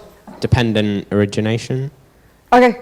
And I was trying to equate that to some experiences I had. There was a time specifically when I was very defensive of someone. Could you get me a cup? Is this a little story you're going to tell us? Or No. I was just saying, if you see things for all of their kind of components and all the things. Is it a little story or is it a question? You want to make a little statement, do you? No. Well, what are you doing? Ask a question then. I guess it's about why is it not kind of predetermined What? if we only kind of reflect our previous experiences. Okay, so say your question again. Just speak it clearly. Now I'm getting where you're going. Just speak the question again. So if we are an accumulation of everything that's happened previously to us, then Okay, wait a minute. So you're suggesting we are an accumulation of everything that's happened before. Is that what you're saying? Yeah. Okay, I understand. So then if you play piano, have you got a skill? Any skills? Filmmaking? Okay, so everything you're doing at this moment in filmmaking is a result of what you've done before with filmmaking, isn't it? In a sense. What do you mean in a sense? Excuse me. What do you mean in a sense? Well, I'm not using everything I've No, learned but from definitely you're not filmmaking doing right everything at this moment in time. But whatever you do, surely is the result of having done it before, the habit. Yeah. Well, then what's your question? This is normal life. Where's your problem? I'm quite serious. What's your problem? Well, that's normal. That's how things determination happen. and the Excuse me, idea- don't just use foreign philosophical terms. You just said a simple statement and you looked at a simple answer and you agreed. How could you possibly do anything if you haven't done it before? How could you possibly even pick up something if you didn't have the habit to do it before? It's so sensible. What do you mean? I mean, all these weird ideas. Where else do you do it except for the fact that you've done it before? It's a habit. How else could you do it? How could you possibly know that 1 + 1 is 2 if you haven't learned it before? How could you put a switch on there if you haven't done it before? How could you put your hand to your mouth with food in it and feed yourself if you haven't learned it? Please explain. Simply. Don't use fancy words. You can't, because that's the answer. That's normal. Everything's cause and effect. Is it not? Yeah, I mean, that's Well, my so point. what's your question? Well, if everything is cause and effect... If everything is cause and effect, then what's your problem? That's life. We can see it. Flowers in a garden come from causes. Exactly what arises in the garden is the sum total of what you've put in the garden. Good Lord, what do you think life is all about? I guess I just struggle to justify it. And Justify what? What you're seeing in reality? Don't use fancy terms like predetermination, this rubbish. Just look at your own life. Look at reality, like we're just doing right now. How can you, just give me an answer. How else can you do something if you haven't done it before? How else can you learn? How else? Tell me how. Give me an answer. Well, I guess it's more about kind of where you then take responsibility. Excuse me, you're taking responsibility for your filmmaking? You have to make a choice to do this and do that? You make a decision. I won't do it this way because I'll do it that way. But then what if someone does something the wrong way based on... What? I mean, like... So in the past, I've like stuck up for someone and said, "Oh no, you can't be angry hear you, at darling. them." What did you say? If someone what? I was just saying, there's been times when I've said, "Oh, you can't get angry at this person because it's all this and all that," and I'm just trying to understand at what point does that person then take responsibility? Which person? A hypothetical person. Well, just give me a simple example of your hypothesis. What's this hypothesis, please? Give an example. If someone's done a wrong action, Okay, if someone's done a wrong action, like what, for example? like killed someone. Oh, good. So someone kills someone, and plenty of people do it. So what's the question? My So question what's is, the question about a person who kills? if you're then being compassionate and seeing all the things But that... you're asking the question about your compassion or the person doing why they're doing the killing. Which is your question here? You make things so complicated. Both? Well, then ask one at a time, please. They're two separate answers. So there's a person who kills, and then you're standing there and you see a person who kills. What do you want to feel for them? What's your point? My point is, if you're then understanding that they had a really difficult home life and... No, excuse and me, who says that's a cause? That's a Western cause, not a Buddhist one. We're discussing Buddhism in this room. The reason a person kills is he's got the habit to kill. Let's keep it simple. Then the question is? What's the question? If they are just responding to all of their past experiences... Excuse me, you're using too many... You kind of say a statement and then you make a big grand philosophy about it. Keep it simple. If you see you've learned filmmaking. To the degree that you've learned it is you can make a film. Very good. The degree that you've learned music, you can play music. To the degree that you lie is the degree in which you've lied. Lots of things facilitate it. There's always many conditions. But a mind has a certain bunch of habits in it. That's it. And the habit is there because you've done it before. That seems awfully easy to me. Can you prove otherwise? Can you make a suggestion why you'd want to put a finger on that note instead of this note? Could you put your button on this instead of that, and you lie instead of kill or steal? Can you think of another reason why it would happen? Put it that way. Can you think of another answer?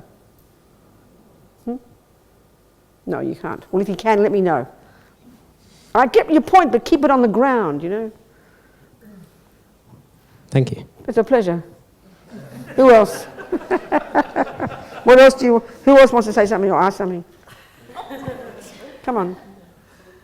Yeah. I mean, it's more sophisticated than that, but it's a basic principle. You know.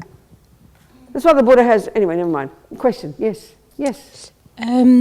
So my question is, how do I change a habit? How do you change a habit? And of course I need to give an example of the habit I'm thinking about. Mm-hmm. So in my case I have a fear around people that I care about dying. So I really was intrigued by what you said about that might not just come from an experience in my life that somebody died that was upsetting for me, but that I had previous experiences of people dying. Who said that? What are you saying? Sorry. What do you mean, darling? I'm not sure if what I heard you say is maybe karmically or in previous lives, I have the habit of being frightened of people dying. You've extrapolated that. I didn't say those words, but you heard me say something, so you're deducing that. Yes. Well, I mean, tell me if I got it wrong. It's sort of not quite. I mean, okay, there's different things. Why we've got fear of anything is because we have certain assumptions that it shouldn't be this way. It's very simple. I mean, think about it. So we have attachment, okay? And attachment is a junky in us that only wants the nice things. It really, truly only can bear happy, nice things, which is why when an unnice thing happens, we have a panic attack. It's called anger, or whatever you like, you know? So fear is an element in all the neuroses because they're not in touch with reality. Yeah. So you've got a fear of your beloved ones dying because you're attached to them. That's why, because we can't bear to, I mean, if you've got a nice cup, you're afraid it will break because we have attachment to the cup. And then we think it's going to not break because we can't bear the thought of it breaking. So we've made up all these lies in our mind. So why you have fears because you've got lies in your mind about reality. Impermanence is natural. Cups break. People die. That's reality, Buddha says. But because we've got attachment to things, we can't bear the thought of not having them. We impose a lie on them, which is, you know, I always quote Nicole Kidman. I love Nicole Kidman, but I always quote this example, which is with Tom Cruise. And she said at the end of this interview, "We will be together until we're 80. Do you understand? Do you hear me? Yeah. That's because, when you've got a little bubble of something happening and it's nice, family, beloveds, your poodle, your house, your job, it's good because the happiness, it's triggering happy feelings because attachment is getting what it wants. And because we can't bear the thought of not having it, we then impose another lie on it, which means it'll be forever. We just make up these lies, Buddha says. These are why we suffer. So is it like a way that I slowly become more and more, because intellectually I hear that. We all hear it intellectually, is still but there. That's a good start, darling. We've got to start with the intellectual. You start with the theory, then you gradually experience the truth of it. So then every time we recognize we're attached to our beloveds and attached to our house and attached to our job and attached to the status quo and are terrified of it changing, we learn to realize we're not being realistic. It sounds very easy, but we have to keep applying those thoughts, which argue with the instinctive emotions. And slowly we get in touch with reality and therefore suffer less. You'll still weep and sad when your loved ones die, but that you won't be so shocked like it shouldn't have happened. Yeah. You become more realistic. Fear is, you see, it's interesting, many people, when we talk about the Buddhist model of the mind and we look at all the list of different states of mind, we don't see fear listed because fear is the nature of all the delusions. I often wondered that. Especially the root delusion, ego grasping. It is literally in the nature of fear. It's primordial panic. And as Lama Yeshe says in his Mahamudra teachings, when we've realized emptiness, there is no fear. This is inconceivable in our culture. This is our potential. So as you lessen delusions, you become more content, more fulfilled, more courageous, more brave, and more fearless, and therefore more capable in the world. Do you understand? And don't suffer, quite literally. Do you understand? Thank you. Good. Someone else? Yes, there's a hand coming up there.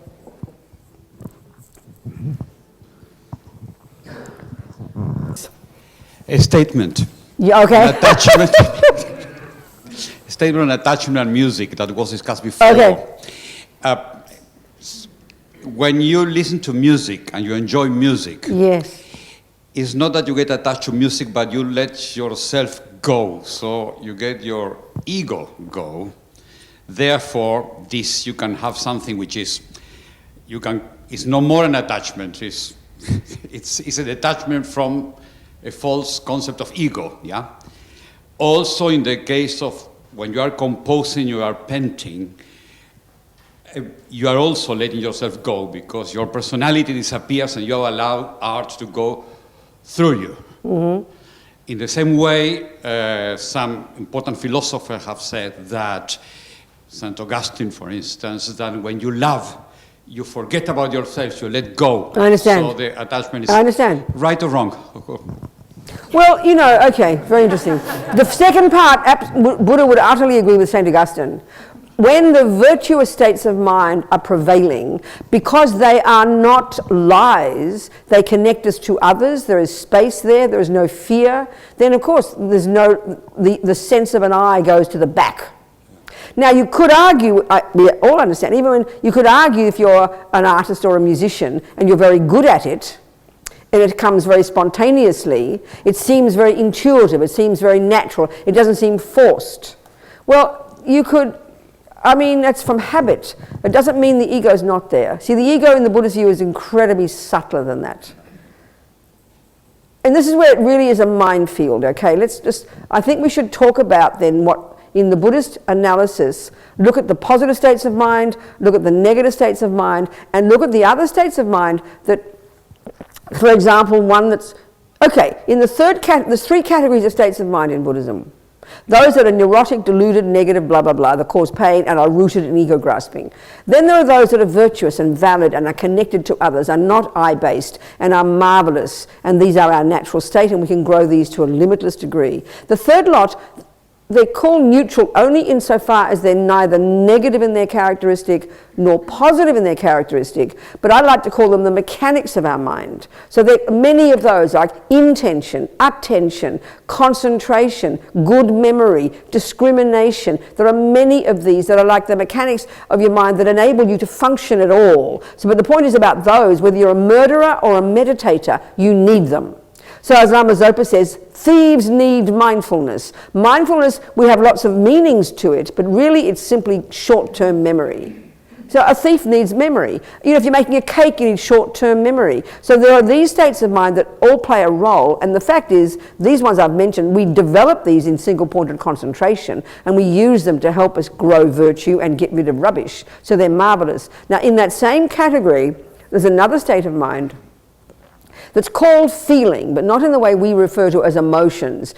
In the Buddhist analysis of what we are and how we're created, how we're made, we have either pleasant feelings, another word for happiness, and that can be a whole range from a slightly mild pleasant feeling to complete rapture. You with me? These are neither negative, they don't have any characteristic of attachment or anger or anything. They are simply a pleasant feeling. They're neither negative nor positive.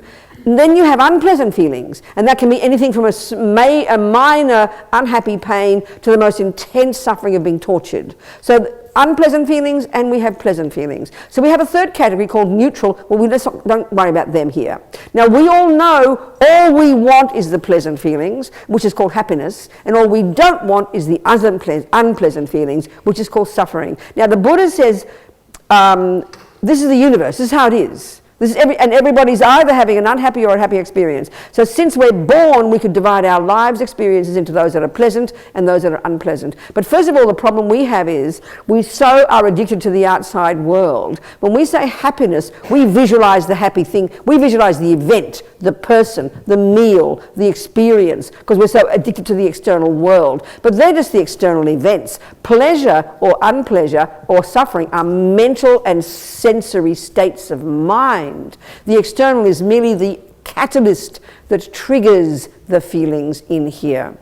Okay, so basically what we are, Buddha's saying, this analysis, right now, being deluded, being samsaric, and having a body made of the five senses, we are completely programmed and hardwired to act in the way that we do, which is what Buddha says is causing us suffering. So, we all want pleasant feelings. One way of presenting the entirety of Buddhism is everyone wants happiness and no one wants suffering. And Buddha's in fact telling us he's found a method to accomplish that. And he's arguing with the method that we use. So right now, we can see in our lives the only method we have for triggering pleasant feelings is to have access to an external phenomenon.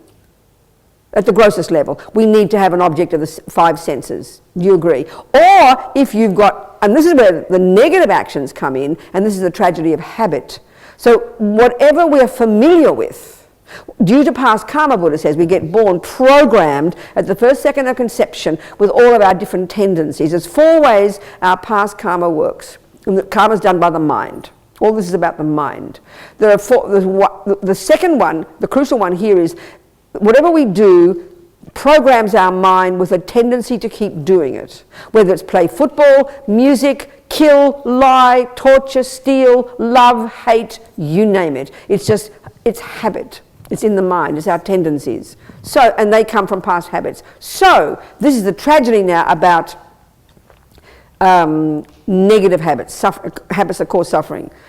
So let's say you're born with a tendency to kill due to having killed in the past. Let's say you like fishing. I'll use a simple example. This boy who was very little, his mother talked about it. Since a tiny boy, he went fishing. And he had the tendency to fish. So he didn't think of fishing until he met the condition. The condition was there, called fishing. He meets fishing, it's like the memory comes back because he's done it before. The tendency is there. He sees the fishing. In the millisecond, this is what happens, it's very technical. In the millionth of a millisecond, the millisecond he meets the condition, it's like it triggers a memory. He doesn't call it a memory, of course. And instantaneously, the degree of the strength of that habit of killing is the degree to which he will experience enormous pleasure. And then the next millisecond, intense attachment kicks in that then paints a magnificent picture of this divine event that makes it look divine, and then now you're set up to keep doing it. Because everybody wants happy feelings. He assumes fishing is the cause of happy feelings. And then attachment blinds him from seeing what's happening. So all those years, he's a kind man. He never saw suffering fish because attachment is a honey-covered razor blade. So we are set up in samsara in this way. Due to past habit, he kills. Due to past habit, he's attracted to killing. The extent of the habit is the extent of the pleasure, which is the tragedy. And then the next second attachment kicks in. I remember reading about Robert Hughes, an Australian journalist. You know, the New York, he was the arts writer for the Time magazine for years and years. He's now dead, Australian writer. So very powerful with words, you know. And I remember he loved fishing. He said he'll never forget his first experience of trout fishing. It was like a cosmic experience.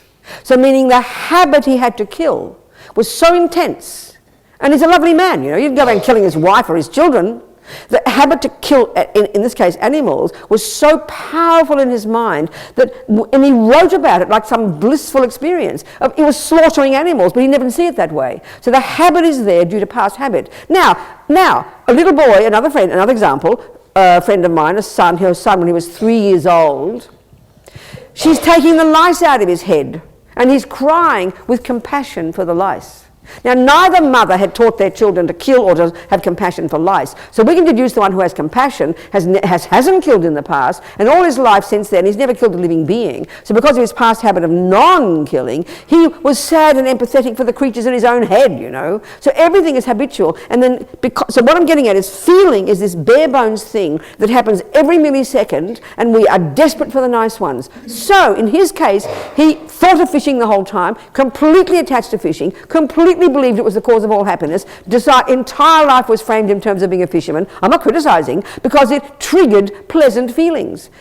And he assumed fishing caused it. Well, the tragedy is it didn't cause it. It's another whole discussion. But the point is, the feeling, whatever we do that triggers a pleasant feeling, we assume that was a good thing. That's why people torture. That's why pedophiles jump on little girls all day. That's why they think of it out all night. That's why my friend in prison thinks of torture all the time. Because whatever you're habituated to do is what triggers a good feeling. And so how fortunate that anything we do that might trigger a good feeling, that might even be virtuous, wow, that's our saving grace. So what gives us trigger? Well, what's our present? What are our habits? Eating cake, going to sleep, having sex, looking at nice art, playing music. So clearly the person like Bach or an artist, due to the strong habit of that activity, it triggers blissful feelings. And of course, when you've got a blissful feeling, look at sex. I'm not going to be too gross here. So the habit, we can deduce the extent of the pleasure is equal to the extent of the habit. So now, I'm not trying to be too gross, but look at our bodies. I mean, Buddha would say karma is like personal evolution over many lifetimes, eons of lifetimes. We have created penises and vaginas and this thing that we call sexual activity, which is now really complicated and all kinds of things we do. Upside down, twice, double, this, that, girls, boys, animals. We're very flexible because we're dissatisfied. We keep creating new ways to do it. Still can't get happy. So look at the intensity of the literal pleasure, the bliss of sexual contact. Because of the intensity of the habit of bodies contacting, even our bodies are configured that way. So there's nothing wrong with good feelings. And Buddha says, and this is my point now, Buddha says, hey guys, I found a method to get happy that's free and doesn't need a sensory object. So it's like this. Buddha has found that consciousness, mind, non-physical consciousness, to the degree it is unencumbered by delusions, is the degree to which you feel bliss. So when you get even single point of concentration, you look at even, I mean, our friend Venerable Rene, a marvelous Swiss monk who's a serious meditator, last 45 years or whatever, I interviewed him 25 years ago in our magazine about one of his long retreats at our centre in Spain. He was cultivating single point of concentration. And it's described in the text in terms of 9 stages. So he said he maybe touched upon the 5th of the 9. And he said, and this is getting your mind to go to a more subtle level. So in single point of concentration, as you go beyond the grosser level, you cease the gross conceptuality, you cease the gross sensory experiences, and you're beginning to touch the subtle level of your own mind. And because delusions have ceased temporarily and the senses have ceased temporarily, you're tasting the true nature of your own mind, which is utterly blissful. And as he said, the joy that I experienced, and you know, the joy that I experienced in my mind in meditation, which is the nature of his own mind, was so superior to any joy I'd ever experienced through my senses.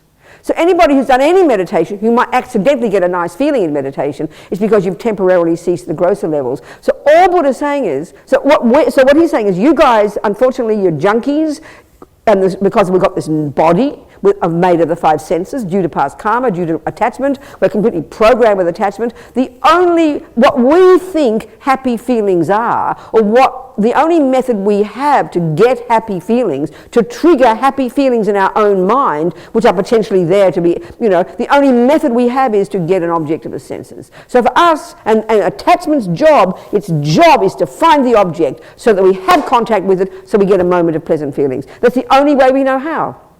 So in other words, we think happiness, pleasant feelings, is what you get when you get what attachment wants. And that includes the fishing, the torturing, or the cake, whatever you fancy, whatever your habit is. He says, no. Happiness is what you end up with when you've removed your mind, when you've gotten rid of attachment. So it's a long answer to your question. So yes, you can be torturing and have bliss. You can be a musician and have bliss. So it's more fortunate to get bliss from music. It's less harmful, isn't it? But still, it's a function of attachment and habit, from the big picture point of view. But if you've got bodhicitta, wow, then it's amazing. Then it's different. But it's all driven by attachment. Because then you got compassion, too. Then you have compassion, exactly. Thank you. So that's exactly right. So there's a technical point. Pleasure, this is really intense actually to hear it. All we want is pleasure. All we want is happiness. Every second of the day we are frantic for happy feelings. And we know it ourselves. Even I'm sitting here, my knee hurts, so I move. Why? I want pleasant feelings. Every millisecond of our lives is driven by attachment to get the object or the event or the thing or the sound or the smell or the taste or the memory that will trigger a momentary happy feeling. And then so the first level of suffering is when we have the unhappy feelings. The second level of suffering, when Buddha says, is when we have the happy feelings. Not because happiness is wrong, but because our methods are getting it, are the junkies' methods. And he says, honey child, don't you notice it doesn't last? You've got to look at hard work. Look with timber now, it's cheaper and easier. They have to go outside, dress yourself up, go to a bar, spend money, and it's exhausting. Timber's, listen, it's quick, but it doesn't last. You've got to have another girl, and another one, until you're exhausted and you die. And where's the pleasure? Gone like a dream, out one ear, in the other, or out in whatever. So we try really hard to get happy. Happy is feelings. Buddha says, I found a method, and it's free, and it won't change. Once you realize emptiness, it will never change because your mind is in the nature of bliss. Don't hear it like religion. It's psychology. It's hard work. Are we communicating, people? So feeling, happy feeling, but our trouble is, because when we hear attachment, We kind of get all superstitious and we conflate it with happy feelings. And then we think, I mean, even when Lama Yeshe says, oh, the more pleasure the better, we get nervous. That sounds like a bit like a sin, doesn't it? And look at the fundamentalism of religion, you know. It's because pleasure is a sin. Pleasure's fine, pleasure's happiness. But what's the problem is the junky method to get it, which is called attachment.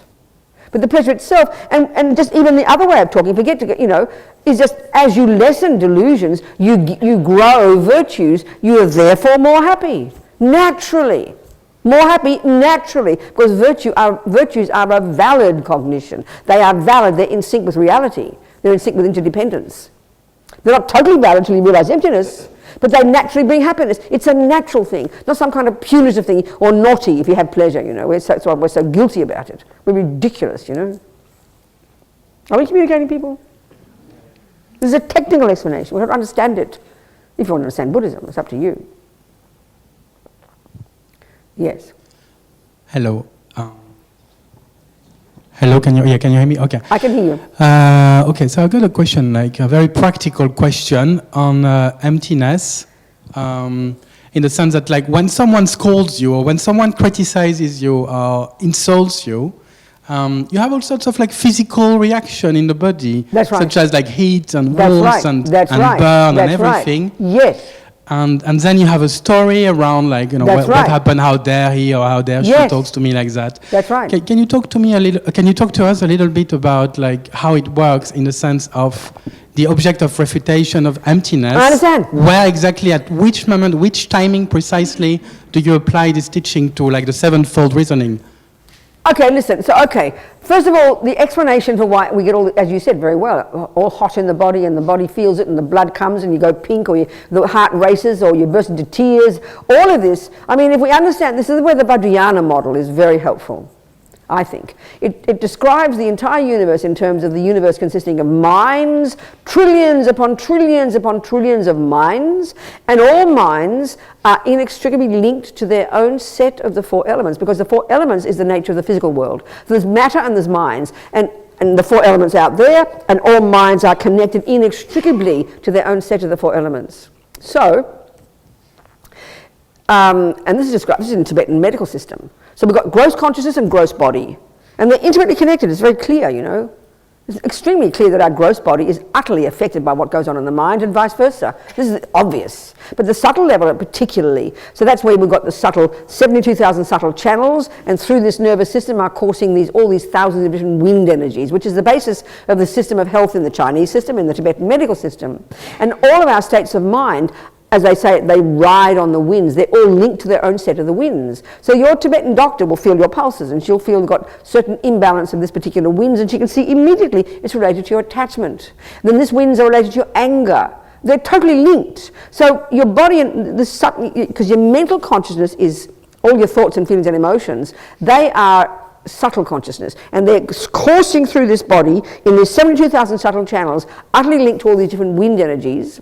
So whenever anger is there, and this is where, okay, whenever anger is there, it affects those winds. So, I mean, when you're angry, it's like a storm inside. You're raging, shouting, spitting, tears coming, words, you know, fist flailing. That's called the anger, because it's such a habit. This conceptual story, and I'm going to get to that one, all these emotions are rooted in being strong habits of believing in that particular story. So anger is, how dare you do that to me? This outrage, shock, horror, would you agree? That's what anger's saying. And what's that based on? The sense of it, of the neurotic attachment that only can bear the nice things. It's a junkie to only get praise. And what's that based on? The assumption of the I in the first place. They're all completely linked hierarchically, and they're all playing their game, all telling their stories and their ancient habits. So of course it's physical. But we only notice this stuff when it is physical, and that's the wheels falling off, and it's just too late to notice. But that's when we have to go to our therapist, because we don't notice when it's quieter.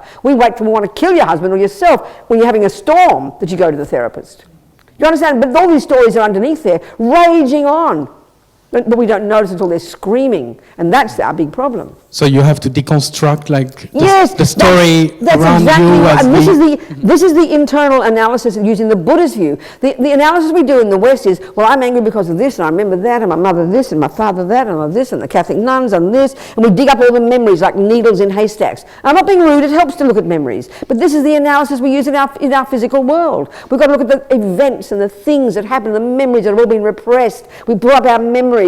Wow, this anger, this, that. That's good, but it's not getting to the root of the problem. This analysis is totally internal. I mean, arrogance, for example. Arrogance is a particular delusion that over-exaggerates my importance. It's based on ego grasping of an I in the first place.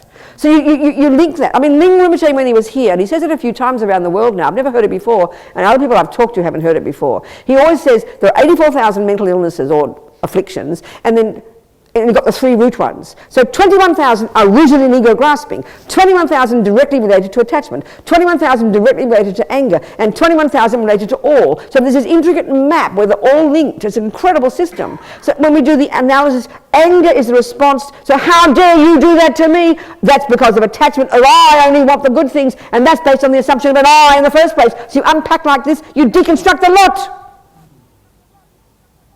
Are we communicating? And it prevents, yeah, so it's just a wrong, it's a wrong relationship to the world that's creating these things. A wrong relationship to the world is They creating trigger the these different things. thoughts in It's here. triggering. They're merely the triggers. And this is where you study Buddhist and anybody who's got half a brain who studied Buddhist psychology, you've got to notice you're not studying events and things and brains and this and you're just studying the states of mind themselves. It's so direct. And until we get there, we're going to be schizophrenic, you know. I mean, I'm not being rude. To just the actual conceptual stories themselves, and hear what they're saying and what they're linked to. They're all, at the moment for us, they're at the level of assumption. We've got to unpack, we've got to question at ever more subtle levels those assumptions. The assumption of an I in the first place, the assumption of the junky I to get what I want, and the assumption of the anger, how dare, you know. These 3 are so powerful, although they sound so cute. To hear the stories, the conceptual stories. So every second there's a thought, and we have to eventually recognize every single one of those thoughts and sort them out. Totally, brilliantly, like an amazing genius. Sort out every thought and analyze. Either they're deluded, they're not deluded, or they're neutral. One or the other, there's no option. And when we sort them all out, and then we start argue with the rubbish ones, get rid of them, only have the virtuous ones, and then we're Buddha. So that's the appearance of an inherent self pops the moment someone criticizes. What? The appearance, yes. the appearance yes. of an inherent self yes. comes immediately at the moment someone scolds. It's there every millisecond. It's like a sleeping lion. And it's only when the person insults you or the car nearly runs you over that it rises up. We have a panic attack.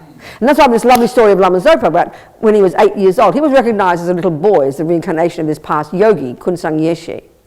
And he was a great Nyingma yogi. You know, he went through the whole process, realized emptiness, was a tantric yogi, died with control, chose his next rebirth, and little Zopa was born. His name wasn't Zopa then, I can't remember what it was. But his sister, I mean, I'm supposed to do Lama Zopa's biography. I haven't got onto it yet. I hope I do it before I die.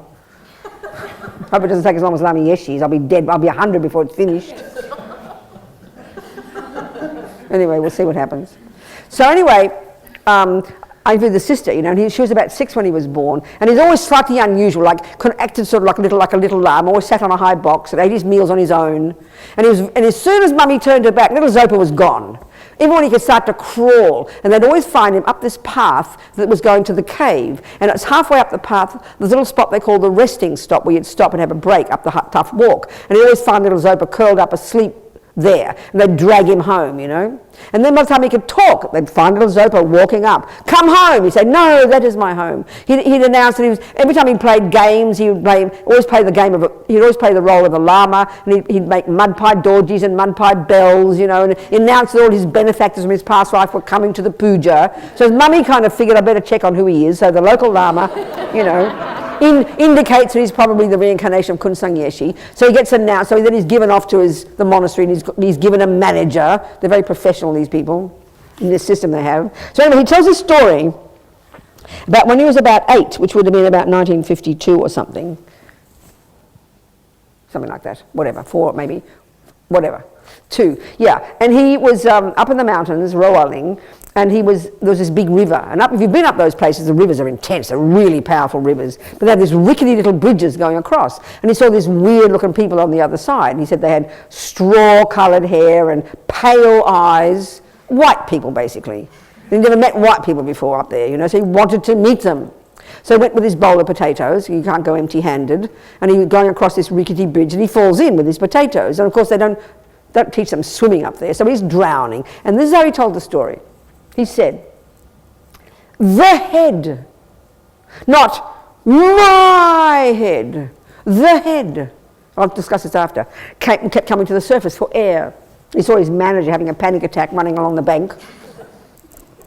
And then he said, the thought occurred to me, the person known as the Laudo Lama is about to die. And then he said to himself, I didn't know anything about emptiness. Well, he said that now. I didn't know anything about emptiness, but there was no fear. This is an exact description of a person who would have realized emptiness, cut the belief in the fantasy I, which has never, doesn't, and could never exist. Therefore, literally, there is no neurotic. You see, the grasping, which we, and this is the point, we take it as an absolute given of an ordinary person. Mr. Darwin called it instinct for survival. All our systems are based on this assumption of an I, based on observing behaviour of lions and humans, and they're correct. There is fear when we're attacked. So we assume because everybody's like it, we've got to have it. And we think we'd be weird if we didn't have panic and fear when you're attacked. And then we've deduced that you need it to be able to know what to do. Well, Buddha says a load of rubbish. Ego grasping is instinct for survival. It's mostly sleeping lion. When you're walking along the street, or I'm living happily with Robin and he hasn't left me yet, it's just quiet. But there's an assumption of the I there, and the main ones that are playing the role are attachment and aversion. So then when Robin leaves me, or the car nearly runs me over, you're nearly drowning, then the lion wakes up and there's just complete panic. So the fact is with Lamas, so we think if you don't have that, then Lama Zopa would have sunk to the bottom of the river like a stone and gone, oh, well, I'm drowning, what the hell. No, he was intelligent. You don't need fear to know you're drowning. You need intelligence. Because as soon as you have fear, you lose the plot, you know. Of course, we all have fear now because we all have ego grasping. That's why we have panic and fear. It looks like some function, but it just makes a mess mostly. So it's intelligence that you need to observe that you're drowning. And this is the shocking point. Because there were no delusions in his mind, because he's cut the root, he is drowning, and he's still coming to the surface for air. You would have seen a little boy gasping for air, but his mind would have been as clear and calm as if he's walking along the bank of the river. This is very shocking for us. We can't get this. This is the Buddhist analysis. I'm looking forward, okay, to having no fear. How marvellous. Do you understand, people? So even just these three are profound to understand. They're the root of all the other 73,997 mental illnesses. And it's the internal analysis that counts to hear the thoughts. Do you understand? Great, thank you so much. Thank it's you. It's a pleasure. So anyway, go on, someone else. Attachment's the killer. You see, attachment, we've talked about the gross level of attachment now, attachment to the senses, the sensory objects, because this body is very gross, so we're frantic for the experience, for pleasant feelings of the body, isn't it? That's mainly what preoccupies us, because the body looms large, it's so clear. So attachment to comfort, attachment to pleasant feelings in the body, attachment to hear nice sounds and nice smell, these are huge. But the subtle level, as we know in the Bodhisattva teachings, they talk about these weird looking things called the 8 worldly dharmas, a strange phrase. All it is a presentation at a more pervasive level of attachment, you know. So the key one here there are two. With 2 of those 8, there's sort of 4 pairs. And one is where this constant, unceasing craving to hear nice words with our name in them. It's called praise. And the pain, the millisecond we hear words with unkind words with our name in them. I mean, just analyse just that. But even more primordial than that, and they say this is the deepest attachment and the last one to go, is the constant, since we're conceived, since we're born, this constant craving to be seen by others in a good light. This is the most pervasive attachment of all. They call it attachment to reputation, which sounds kind of cute. Sounds kind of simple, but it's this constant, unceasing attachment that determines everything we think and do and say. It's always, and this is why we are such social creatures. Because attachment is the symptom of a really suffering person, of a person who really thinks they're nothing. The stronger the attachment, the more deluded, the more empty, the more nothing you are. That's the point. So this attachment is the deepest one of all since we're tiny babies. There's this assumption, when mummy smiles, even as a baby, I think, if your mummy smiles at you, it's almost like this attachment just realises, oh, that worked, I'll do it again, and then mummy hits you next day. No wonder you get confused, because you didn't get the smile anymore. So there's this constant neediness to be seen in a good light. So then we learn in our life to know how to behave and what to say so that people approve of us. So we know ourselves, we're so fragile. You're among a group of people who are even just strangers, and you walk in the shop and the person looks mean at you. That's the attachment to being seen as a good girl, is being upset. She hasn't even insulted you, she just looks mean at you. You have a panic attack. Oh, I mustn't be worthy. So this is a junkie in us that doesn't know I'm anything until someone smiles at me. It's like we're so demented that you don't know you exist until you look in a mirror to make sure you exist. So a person smiling at us is what makes us feel we're a valid person. I mean, this is demented. This is how we run, this is our lives. So everything we do, we adjust our behaviour to make sure we do the right thing so people can approve of us. And we go crazy when we're not approved of. In other words, we're craving to be liked. It's as simple as that. This seems so shocking to say it's a problem. It's the deepest problem of all. Why do we need to be craved? Why do we need to be liked by other people? Think about it, analyse it. Why? Because I think I'm nothing. So we've got to rely on other people. So Robin's a half a maniac, a peanut, who thinks he's a creep, and I'm a peanut who thinks I'm a creep, and we have to rely upon each other to make each other feel better. I mean, that's demented. I mean, that's madness. That's how we are. Are we communicating here? This is every second in the mind. You're driving on the road and the car behind you, and he's a stranger. He toots, and you get upset. He's a stranger. He doesn't even see your face. But you're upset because he doesn't like you. This is the deepest one. They say the yogis in the mountains have given up everything, okay? But they're still thinking about what the people in the village are thinking about them.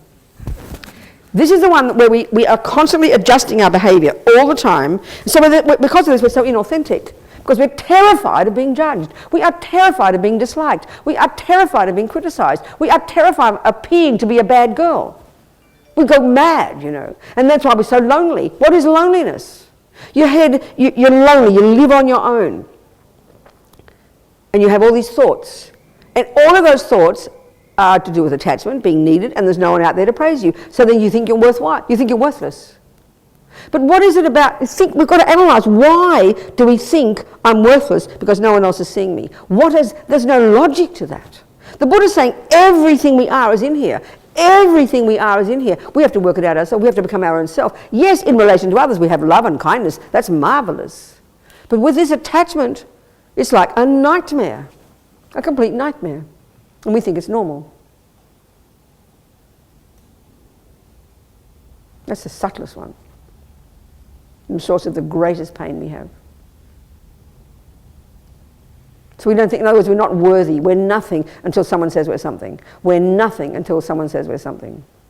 That's intense. If that's not mental illness, I don't know what is, people.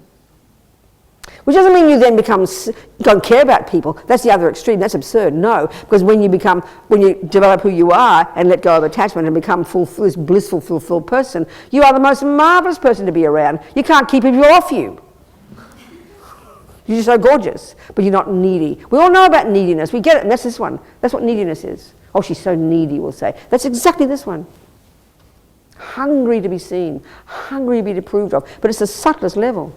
So that means that's why half the time we're not authentic. We'll just follow the mob. We're terrified to speak up because we might be criticised. You know, might be not liked, and it's working continuously and subtly. That's the deepest one. And all of that attachment is the symptom of the root one, the assumption of the inherent, independent, separate, pointable, findable me in there. This is Buddha's analysis. So let's get back to Another little variation of the emptiness one, another little analysis we can do to get to prove that we don't need a separate little I to run the show. So let's say the word emptiness again. I'll say these. Let's say this. The mind cognizes phenomena. That's how it works, okay? Subject has an object, and everything in the mind cognizes. It cognizes as this is my way of saying it, as like a noun, a thing, a phenomenon. So pink for silver on a statue is an object that exists on the statue and therefore can be cognized. So pink does not exist on this statue, and because of Robin's problem, his eyes, he cognizes something that doesn't exist. So we fix the problem, in this case a simple example, his eyes, but he's habituated with seeing it as pink, he's used to seeing it as pink, he's expecting it to be pink. So he gets a shock when the silver appears to him, and in fact he sees the silver, but his previous assumption takes over and has a panic. Oh my God, it's not pink. So the name of that phenomenon that Robin cognized conceptually at that second is the absence of pink. He realized the emptiness of pink. He realized the emptiness of pink. It's very simple. And a better example than, because it's not happy to realize the emptiness of his 5,000 pounds, and it's not happy to realize the emptiness of your tea, because you want tea and you want 5,000 pounds. But a better example in terms of emptiness would be, let's say, Robin's been told he's got cancer. Let's say he's young, he's not now, he's kind of getting closer to death, like all of us. Isn't it? Aren't you getting close to death, Robin? Do you think you are? Let's just pretend he's young and he thinks he's all whole and healthy and fat and young and got a gorgeous little relationship and children and a job and his life is just beginning, and he's suddenly told he's going to die. Well, that's a big shock, isn't it? We are absolute total panic. And he's come to terms with it, he's weeping and crying and trying to, and the wife is trying to deal with it, and children having, get my point, what's I mean here? Dealing with this reality, this shocking reality. He's preparing for it. And then one day he goes to the doctor and the doctor says there's no cancer. That's a better example. He will be blissful. What he will realize at that point is the emptiness of cancer. It's really obvious. He'll realize this incredibly blissful, amazing, joyful, unbelievable object called the absence of cancer. Now the fact is he always had no cancer, but his mind thought he had cancer. There's never been an inherent I here, but we always think there is. So we believed in it. All his behaviour is based on the assumption he's going to die. It's based on a wrong assumption. So he acts accordingly. He's got weeping and tears and drama and suffering and this and losing and I'm so sad and blur. And then he discovers there's never been a cancer in the first place. So he's joyful. He's discovered there's no cancer in the first place. That's very blissful. It's a simple example. He realised the absence of cancer. So all our lives we've been grasping at this fantasy, all our lifetimes, in the belief of a certain I we've made up. So everything is based upon that. All the attachment and the anger and the dramas are based upon that assumption. So then to discover, and this is a simple example, in your meditation at a subtle level, in single point of concentration, and you see for the first time the simple fact that's always been true. There never has been, isn't, and never could be that fantasy I that ego grasping has created. And Lama Zopa said, the greatest yogis have unbelievable fear. Fear like you can't describe, but it's a good fear. But the best yogis have bliss when they've seen the truth. So I'm trying to get our head around the concept of how mind can cognize the absence of something. That's the point here. And it's very vivid for us. We understand it. We use these simple examples. And so, and this is the point here, is crucial, the only person who recognizes the absence of something is the person who expects or wants the opposite. I mean, in other words, if Robin was never told he didn't have cancer, there's nothing to realize. There's no realizing there's no cancer because he never thought he had cancer in the first place. If I walk into the crockery shop and Mummy, all the cups are empty. No, you don't say that because you don't expect a full cup of tea in the crockery shop. It's only when you think there is tea that you get the shock when you observe the absence of it. This is really important. I only observe the absence of Robin in my life because he's left me. But if you've never thought of Robin, never heard of Robin, you'll never notice the absence of Robin in my house because you don't expect Robin. If you look in your bank and don't expect money, you won't get shocked if you see nothing. So there's a really important point. The absence of something is only realized by the person who thinks. And we live in our lives in absences. Speaking very broadly, A lonely person is lonely because they want a person. A person is always feeling poor because they're missing money. All they do is notice the absence of money. A person who doesn't have a boyfriend always notices the absence of a boyfriend. So we make up all this nonsense. We're making up nonsense, you know. And you can be suffering for any reason. This is what dissatisfaction, this is the suffering of dissatisfaction. As Lama Zopa says in the West, it's the worst pain of attachment. No matter what we get, it's not enough. No matter what we achieve, it's not enough.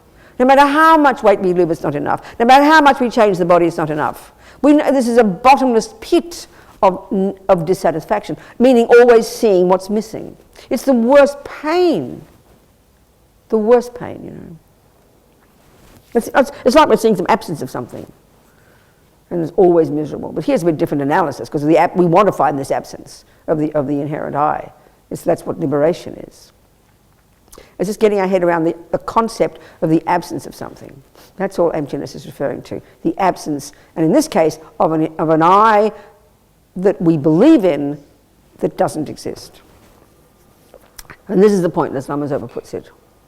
When it comes to this, you know, I have a nose, a hand, and a foot. The nose and the hand and the foot are independent, but this is the point here. So in this case, the I is one phenomenon, table's another, thermos another, and iPad is another. Therefore, they're separate and independent. Now, in this case, very simple, the cup. Very simple example. My cup has a base. Without analysis, that is a fact. There's the base. We all agree. So if you say, my cup, one phenomenon, has a base, a second phenomenon, you need two phenomena. We need two phenomena. So there's the cup, we go, there's one phenomenon. Now we take the base and we go, there's the base. But where's the cup? So here, and it's the same as the self, there is a base and a cup are not the same thing, but they are not separate. You can't separate them. They're dependent and not separate. You can't separate a base from a cup because a cup needs a base to function as a cup. So an I, Robina, needs well, you could do with their hands and feet, but just in general, a person, okay, what's a person? What's a cup? Cup is the name we give to a bunch of pieces. So there's the label, and then there's the base for the label. So cup is the label, and the base for the label here is the parts, isn't it? The handle, the sides, the clay, the base. But we say my cup has a base, my cup has a handle, as if it were a separate thing, instinctively. But cup is nothing other than the combination of those things, but cup is the label we put upon the base. So one of the arguments is first of all, we think there's a separate I that owns the parts, and we did one little analysis to show that can't be so, it doesn't need to be so, we'll do more. The other analysis, the other mistake we make is that the I is oneness with the parts. All of this is I, we say. Oh, so your knee is your I, and my hand is my I, and my love is my I, and my mind is my I. Well, no, Buddha says that's plain silly. The label I can't be the base. Very simply because if you say I am everything, then let's look at what I is. Let's define what I is. I is the name we give to the combination of body and mind. They're the parts of an I.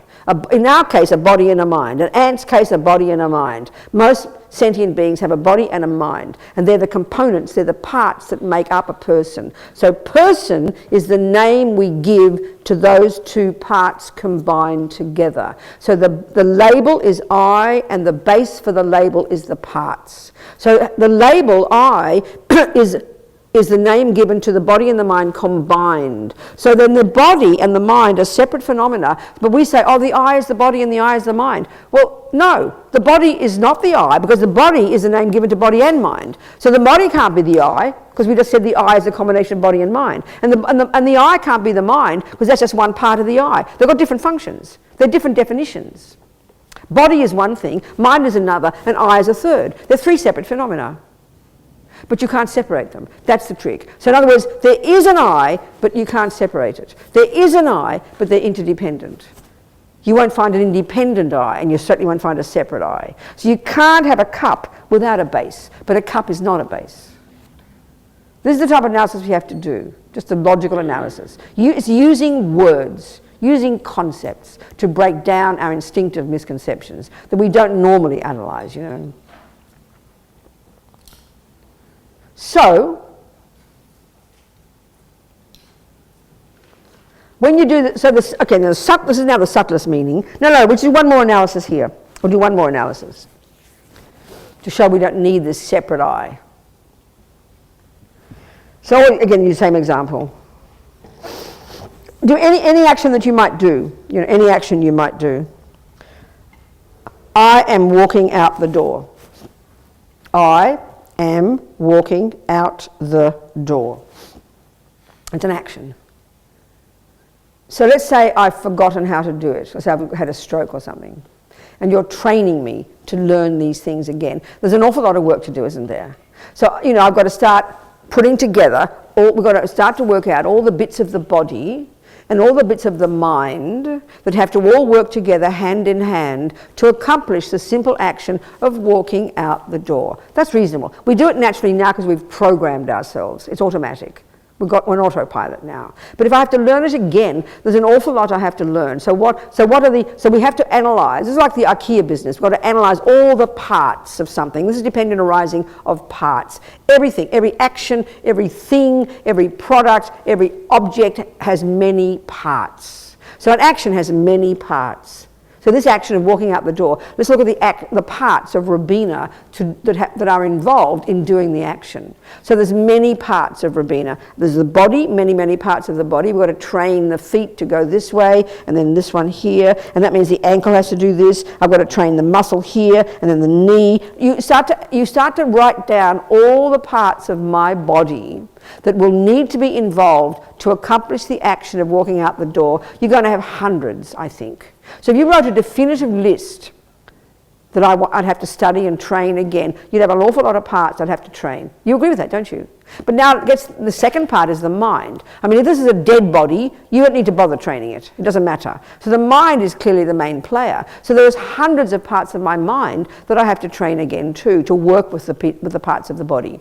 So the first has to be intention. And if you want a boss, intention, volition, I will. It's there every second. That's the main one. Then attention, and then concentration, and then memory, and then ear consciousness, so I can hear you, eye consciousness, so I can see, tactile consciousness. There's many parts of my mind and many parts of my body all together that if you know the action, and if you had to do an analysis like in anatomy, you'd have a list of hundreds of pieces. You agree with this, don't you?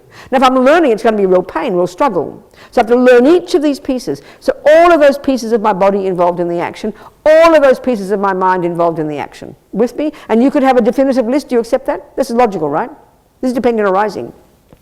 If you're an anatomist, you would have to have and a psychologist, you have to put all these together. Hundreds of parts involved in a simple action. I'm getting to the point now. My question now is this.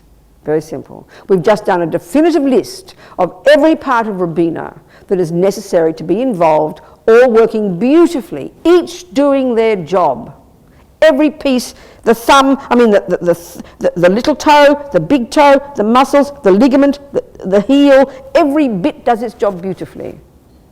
So and every bit of the mind all work hand in hand together. The question is, what job is left over in this simple action of walking out the door? What job is left over for the precious, poor little self-pity me, I that's been left out?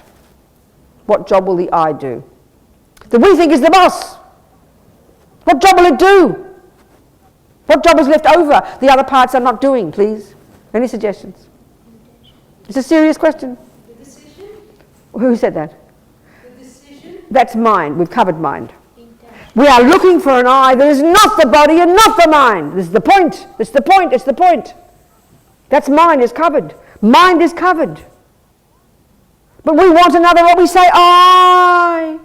The burning, the feeling, the hurt, I. What does it mean? What's it refer? What is that?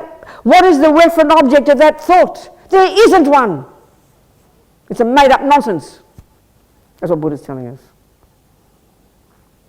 Mind is covered. Buddha says, the philosophy that asserts a creator, an extra component out there that runs everything, and the philosophy that asserts the inherent I, a piece in here that runs everything, they're exactly the same philosophy, and Buddha's arguing with both equally. So he's saying trillions of sentient beings since the beginning of this time, with their own minds, are doing fine creating their own suffering and their own happiness. They don't need a boss. And it's not being rude. They don't need a boss. And the parts of the body and the parts of the mind don't need a boss either. If you want a boss, it's intention. But they all work interdependently. And the sum total of all of those is the basis of the label I. This is not even the subtlest meaning yet, but it's already tasty. This is the type of analysis we need to do. This is the yogi's mind. The mind of a yogi is a mind of detail. The yogi's mind is a mind of brilliant detail. Everything is made of its component parts, you know. So when we understand the whole, it's because we understand the parts. This is dependent arising. So there is no piece in there that has the same status as the anger, the love, the jealousy, the toe, the nail, all the bits. There's no other piece that has, you know, walking hand in hand, as Pende says, with all the other bits running the show, which is how we instinctively feel and how we respond, you know. And all is at the level of assumption. They're the deepest assumptions. We never question. And in fact, all of our modern psychology and modern neuroscience and modern physics and modern everything assume self-existence. They assume it. So it's quite an interesting discussion. And the purpose of this is to annihilate fear and therefore suffering, and quit negative karma and get out of samsara and be of benefit to others. That's the only purpose of all this. That's why I think it's so interesting. We look into our world, in our brilliant genius culture with incredible intelligence. We're utter geniuses, brilliant intelligence, incredible technologically brilliant minds, you know. We understand wisdom and we adore wisdom, but we see it has no relationship with ethics and virtue. You think about it. In other words, you could be a genius mathematician, a genius physicist, you know, like brilliant genius person, knowing everything about the nature of the universe, physical world, but you still go home and beat up your husband. Because we think wisdom is here and virtue is here, and they're separate. For Buddha, you can't possibly separate them. Wisdom is what you get as you practice ethics and lessen deluded states of mind. It's the result. So wisdom and happiness and ethics all come together in Buddhism. They're all integrated, utterly integrated. But when we have wisdom that's merely intellectual, that doesn't touch the heart, that's when it's a problem, you know.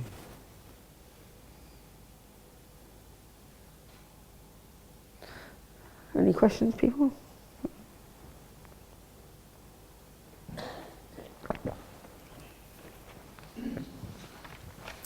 So let's, okay. Okay. I have a question. Yes, darling. So I get... I can't see. Oh, there you are. Yeah, good. Go. I get that there isn't a separate definable I. Okay. But I feel that the work hasn't been done yet in showing why can't the I just be everything? It's... Okay, I said it, but I'll say it in more detail. Mm. You mean why can't I be all of you? All your bits of your body and your bits of your mind. Yeah. Okay, so first we have to establish by defining. So let's establish. Sorry, just to add something on. The thing that when people name me, they name that. What's your name? Laura. Laura. Yeah. Okay, Laura. Yeah. So okay, so Laura is the name for that particular I over there. You're a particular example of an I sitting in that chair, aren't you? I or person or self, they're all synonymous here. We accept that first? So okay, let's just look at the, what are the parts of Laura? Explain the parts. Using the Buddhist view, would you agree that the body and the mind of Laura are what we name Laura? Okay, so now you're saying the body of Laura is also Laura. So you're saying that, are you? That your body of Laura is Laura. Is that right? Yeah. You're saying that. So body is just one part of Laura. You agreed that body and mind together are the basis of the label Laura. But now you're saying just the body is the basis of the label Laura. No, I'm saying it's all. No, but this is the point. You've got to pin it down. So if Laura, you're suggesting that Laura is the body, and okay, you're saying that Laura is the body and the mind. Yeah. You're saying that, okay, good. So then why would you say I have a body if that's the case? Why would you say that if they're the same? Why would you say I have a body? That's two things. I and body are two things. Do you agree? Or I and body, you say, Laura says, I have a body and a mind. That's three phenomena, Laura. One is I, one is body, one is mind. But you're now, please, one step at a time. This is the argument. This is the Buddha's argument. This is the logic to prove it. So it takes a bit of a while. They study it for 40 years and then meditate for another 40. So we can try and do it quickly in 1 minute here. You just wait. No, we have to wait. Laura, I have a body and a mind. Is that three nouns? One pronoun, two nouns. You agree? Do you agree it's three? Laura, we have to go one step at a time. This is the Buddhist argument. You mightn't like it, but I can only give you the Buddhist argument. I'm not saying that statement. But you are saying that all of you, the body and mind of Laura are Laura, you're saying. You're saying that all of you is Laura, and what is all of you is body and mind. You've got to give the name to the parts of Laura. We're agreeing in the Buddhist view the parts of Laura are body and mind. Do you agree with that at first or not? Do you agree you have a body, Laura? Yes. Do you agree you have a mind, Laura? Do you agree with that? Yes. And you're saying that all of those are Laura. You're saying that. That they're equivalent to Laura. You're saying that. You agree with that? And they're interconnected. I beg your pardon? And they're interconnected. I didn't say they weren't interconnected. That's not the discussion here. Yeah. You are saying Laura is equivalent to Laura's body and mind. Are you saying that statement, and Laura? the interdependence. Thank you. Good. And the You're saying, so there's one word called Laura, there's one word called body, and there's a third piece called mind. Would you agree that's three nouns? Can you just let me follow the argument like this? I'm using the Buddha's one. You mightn't like it, Laura, but I'm trying to answer your question, darling. Would you agree that's three nouns? Laura, would we follow this argument or not? Yeah. Because I can't answer you otherwise, darling. Yeah, it's Okay. three nouns. That's right, exactly. Three nouns, the and a noun, and each... grammatical- Listen, Laura, Yeah. Laura, this is the point. You're saying... Laura, can you look at me, not everybody else? We're having a discussion here. Laura, you're saying that Laura is equivalent to Laura's body and mind. Would you agree with that? You're saying that. You said all of me. You said Laura is everything. Well, everything is body and mind. Do you agree with that? Yes. Good, thank you. Yes. So Laura is equivalent to your body and your mind together. Is that what you're saying? Yes. Thank you. So then why, if that's the case, if Laura is synonymous, if something is equivalent or synonymous, you can't separate them, Laura? No. Then good, but okay, already Buddha says don't be ridiculous, because when you die, your mind leaves your body. So that's not possible, what you're saying. It's impossible. And the mind and the body are not the same thing. They're not the same thing. Mind is cognition and body is physical. They're not the same thing. They're two separate phenomena. But you're saying they're equivalent to Laura. So if that's the case, then why would you say, I, Laura, have a body? You say that. And why would you say, I have a mind? That means you're saying, I have an I. What a silly idea, if they're synonymous. That's the type of thinking we have to think about. This is the Buddha's analysis anyway. You might have another one, darling. Okay? And the other one, very simple, the body and the mind are separate. They are not the same phenomenon, Buddha says. The mind leaves the body and will continue. That's the Buddhist analysis. We're taking the Buddha's view here. So they can't be the same as, they can't be the equivalent to Laura. Not possible. And secondly, you define Laura and you define body and you define mind. You've got three separate phenomena. So if they're the same, they'd have the same definition. They would have the same definition if they were the same phenomenon. And they don't. Mind cognizes things and body, body's just physical. So they've got different definitions, different phenomena. Can't be the same. That's the type of thinking the Buddha would apply to it. Somebody else have a discussion? Yeah. When you said earlier that emptiness is liberation... A bit loud, close to the mic, darling. When you say that emptiness is liberation... I can't hear you so well, sweet. I'm really sorry. When you say... I think it's this mic, you've got to get kind of right position. Really, there you go. That's better. When you say emptiness is liberation... I didn't say... I said realising emptiness is the way to get liberated. That's the right Do way you to use the language of emptiness, because that's our conventional understanding, because we think there's an I, and so there has to be then... The absence of I creates the emptiness. So it's purely just because of our conventional understanding. But it's not an emptiness that is the realisation of the emptiness isn't the liberation, it's just the truth. The realisation of the fact that there is no intrinsic I is the realization of the emptiness of that intrinsic I, and that leads you to liberate yourself from samsara because you stop creating negative karma. That's the way to say it. Yeah, thank you. You sure you're clear? Yeah, I think so, because I'm just, the concept of the emptiness is only there because there's an expectation there should be something there. Emptiness, you speak it out. What do you mean by emptiness? I guess I was thinking of so for me, the only reason the cup is empty is because I expected there to be tea there. That's right. And the only reason... If I didn't have that expectation... That's right. Yeah. But so if you didn't believe in an intrinsic I, you've already realised there's no I, and the first thing you've got no problem. Yeah, so it wouldn't be empty. So therefore, go on, you're thinking, so therefore... So my thinking is, it wouldn't be an emptiness. What wouldn't, darling? The fact there's no I, because there's no assumption there should be an I. If you didn't have any grasping at I, you don't need this discussion. You've done the job. Yeah. Okay. Do you understand?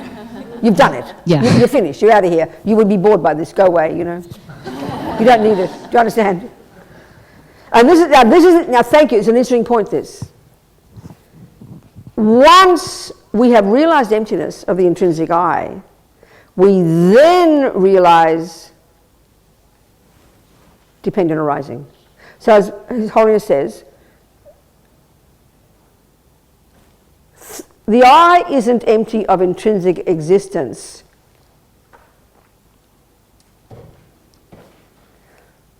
Because you can't find it. You can't. But that's not the real premise, he said. The real one is the I is empty of inherent existence because it's a dependent arising. That's the Prasangika Madhyamika assumption. Use a simple example. Emptiness is referring to what doesn't exist, and dependent arising is referring to what does exist. But as Lama Zopa puts it, once we realize emptiness of the inherent I, once we realize there's nothing from the side of the I that makes it the I, it's as if there's no I. But dependent arising wise, there is an I, an interdependent I. But what does exist is so subtle, it's as if it doesn't exist. And this is really, really important words to not just think as clever yogis, but it's quite literal. But whenever we think something exists as our problem, we want to pin it down. We want to pin it down and isolate it. That's the meaning of seeing something as inherent. We want to pin it down and isolate it. So as Lama Zopa says, when you realize the emptiness of the I, you won't find an independent I, but there is an interdependent I. They're not separate, but they're interdependent. They're not separate, but they're not separate, but they're different. So Laura is not separate from her body and mind, but they're not the same phenomena, Laura! Body is not the I, mind is not the I, the combination is not Laura, but you can't separate Laura from her body and mind. That's a way of putting it. So the I is so tricky, it's like annoying. It's like Buddha saying there is an I and there's not an I. You get annoyed, you know, because you can't pin it down. But it's not meant to be vague, it's very precise. They're not separate, but they're different. So I, the name I, is not the base. The name Laura is not the body and mind of Laura, but you can't separate them. They're different phenomena, but you can't separate them. They're different phenomena. The base is not the cup, but you can't separate the base from a cup because the existence of a cup depends upon the presence of a base. That's the type of words to use. So when you realize emptiness, there's an ordinary example here. An ordinary example here. This is the analogy. For Robin and his wrong eyes, we fixed his eyes, he gets the shock of his life, and he gets the realization of the absence of pink. Once his mind has calmed down and he's seen the emptiness of pink, he will then get the realization of what does exist, which is what? Silver. Silver. He'll then realize it's silver. So that's a gross example. So when we have finally realized the absence of the I that we've thought was there since beginningless time, we then will calm down, and we'll then realize, instantaneously, we'll then realize what does exist, which is subtle dependent arising, and that's merely labeled, which we haven't gone into yet. But once we realize emptiness, we then realize subtle dependent arising. And that's what His Holiness says, the real premise, that things are empty, not because you can't find them, it's because they're dependent arising. That's reality. So one way of, in other words, dependent arising is an affirmative way of saying what exists, and emptiness is a negating way of saying how things exist.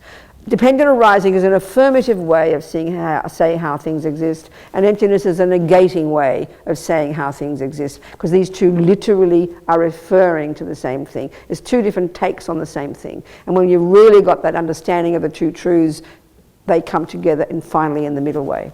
That's how they say. And then also in the teachings, you know, this is a major point that is misunderstood, the understanding of emptiness. Misunderstood, grossly misunderstood. So it's really important to get the right teachings, the right teachers, and get the right practice and really do the right work, you know, to get the right words first, especially, so we can understand it, you know.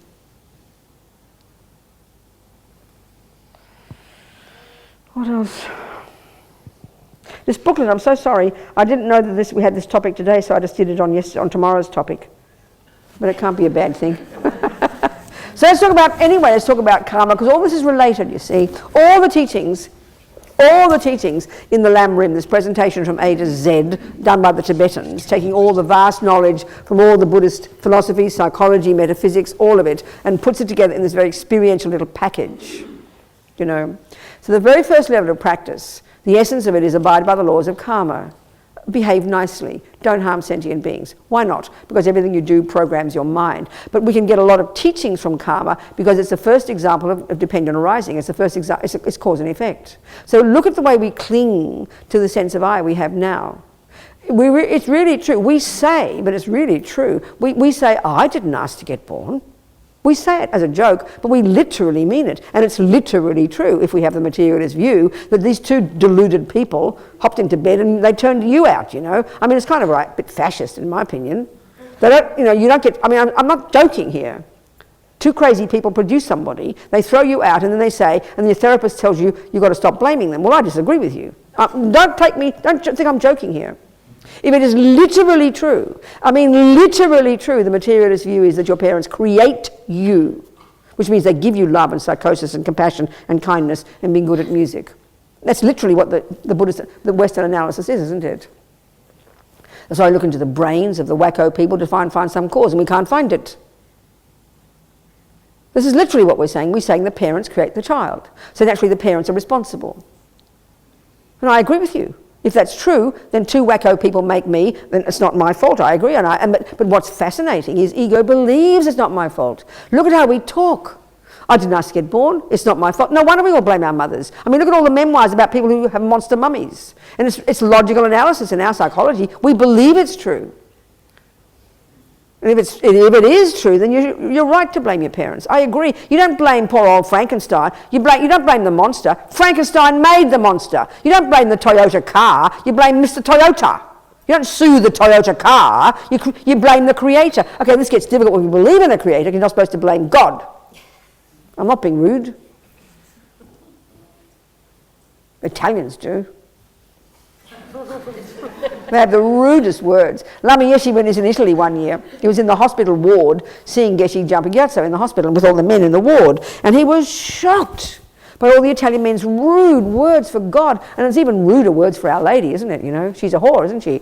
I mean, we were a Catholic. We never said a word about God, you know. It was very interesting. And some Argentinian told me that they're even worse than the Italians, you know. Anyway. So this Buddhist idea is, you see, so we do, anyway, instinctively, you see, this is the point the Buddha is saying, ego grasping's function is multifaceted. It makes us feel like innocent victims, and this is not being rude to us, because bad things really do happen to us. Of course, Buddha explains it with karma, But the feeling of being an innocent victim is really the way you can talk about ego. Lama Yeshe would refer to it as self-pity me. And it's really true. Look at the injury we suffer, the pain, the hurt, the grief, the loss, the sadness, the depression, the anger, the rage, the despair when things go wrong, when people hurt us, insult us, harm us. We've got to analyse that. The source of it, Buddha says, is all in our own mind with these delusions. And imprints of past actions, you know. We are literally the creator. It's a shocking view. I mean, you know, you're either made by God or you're made by mummy and daddy. In both cases, you did not ask to get born. I agree with you. And that's what ego feels. How dare that happen to me? Meaning, and this is what, let's just do the analysis of attachment and anger. We get ego grasping's analysis. Look at the analysis of attachment and anger. These deep assumptions. The voices of ego grasping. Attachment is this primordial, junky assumption, incredibly entitled assumption that I only deserve the good things. We use the word deserve so powerfully. And then look at anger, the outrage. I don't deserve that. And that's the basis of our compassion. When you see the innocent victims, the little doggies and the children, they don't deserve it, we say. This is a massive assumption in our minds. We make it up. So we should look at this attachment. Why would we think? What do you mean you don't? What do you mean you only deserve good things? We should analyse that. What do you mean you only deserve good things? Deserve is a dynamic. Deserve implies some kind of cause, doesn't it? But if you didn't ask to get born, and you didn't do anything to get born, you're not playing a role, what do you mean deserve? There's no logic to deserve. Deserve implies you created it, or you sort of caused it. You worked hard, you deserve to get a prize, you know? So this is an interesting point. You look in your garden, and you know it's your garden. Nobody ever says, "Who put weeds in my garden?" You know it's your garden. This is the point here. You own the garden, so you would never say, "I don't deserve weeds." You see my point? You see my point here? The analysis, you'd never say, "I don't deserve," which implies you're an innocent victim and someone crept in and plonked weeds in your garden. You don't say that. You don't look in your bank and you say, "Oh, how dare there be no pounds? I deserve pounds." But that's what attachment thinks. It's this incredibly arrogant, self-centered, incredible sense of entitlement with no logic whatsoever. It's a junky, arrogant expectation that I better get only the nice things and we will do everything in our power to get the nice things. That's the nightmare of attachment. We know that. We see really selfish people. Forget yourself. We can see they're outrageous. How dare they assume they deserve to be true? You know, they assume they should be first in the queue. They assume they should be served first. We get shocked by that. That's attachment. That's attachment's assumption. I deserve. But where does it come from? It's just completely nonsense and made up. There's no logic to it. I deserve. And there's no logic to anger. I don't deserve bad things. Who says? Where? Where's it written? So, the Buddha view is, we're not created by some other person. It's a wacky idea for the Buddha. The more I think about Buddhism, the more I use it as my working hypothesis, the more nutty is the idea that someone can give you anger and give you love. It's bizarre. It's a demented view, you know. So the Buddha's view is, your consciousness goes back. And everything you think and do and say programs it. Everything you think and do say programs it. Everything that's in your garden is the fruit of what you put in your garden before, and whatever you put in your garden will grow in the future. This is called karma. We're shocked by it. It's a question, you know. We're completely shocked by it. So, you know, what's your name? The film man. Adam. It's Adam. Let's say Adam is a botanist. He's a brilliant gardener. And I have never heard of gardening, ever. Think about this, ever. Never heard of such a thing. And he's got this, you know, plot of land, and as far as I can see, it's just, there's nothing there, because he's only put a few seeds in. But he's a botanist, so he knows what he's doing. So he can proceed, couldn't he? He will then present to me this plot of land. He say, in 10 years' time, Robina, I'm going to put some potatoes here, roses here, an oak tree there. He could do that, couldn't he? He would show me exactly what his garden will look like in 10 years. And I'll go, Wow, Adam, you're clairvoyant. You're amazing. You'll say, no, I just know the law of botany. Nothing, we're not surprised by that. You're not surprised by that, Adam. That's right. But you're surprised when you hear that you're driven by the past actions, or a panic attack. Because it's a natural law. Buddha says karma is a natural law.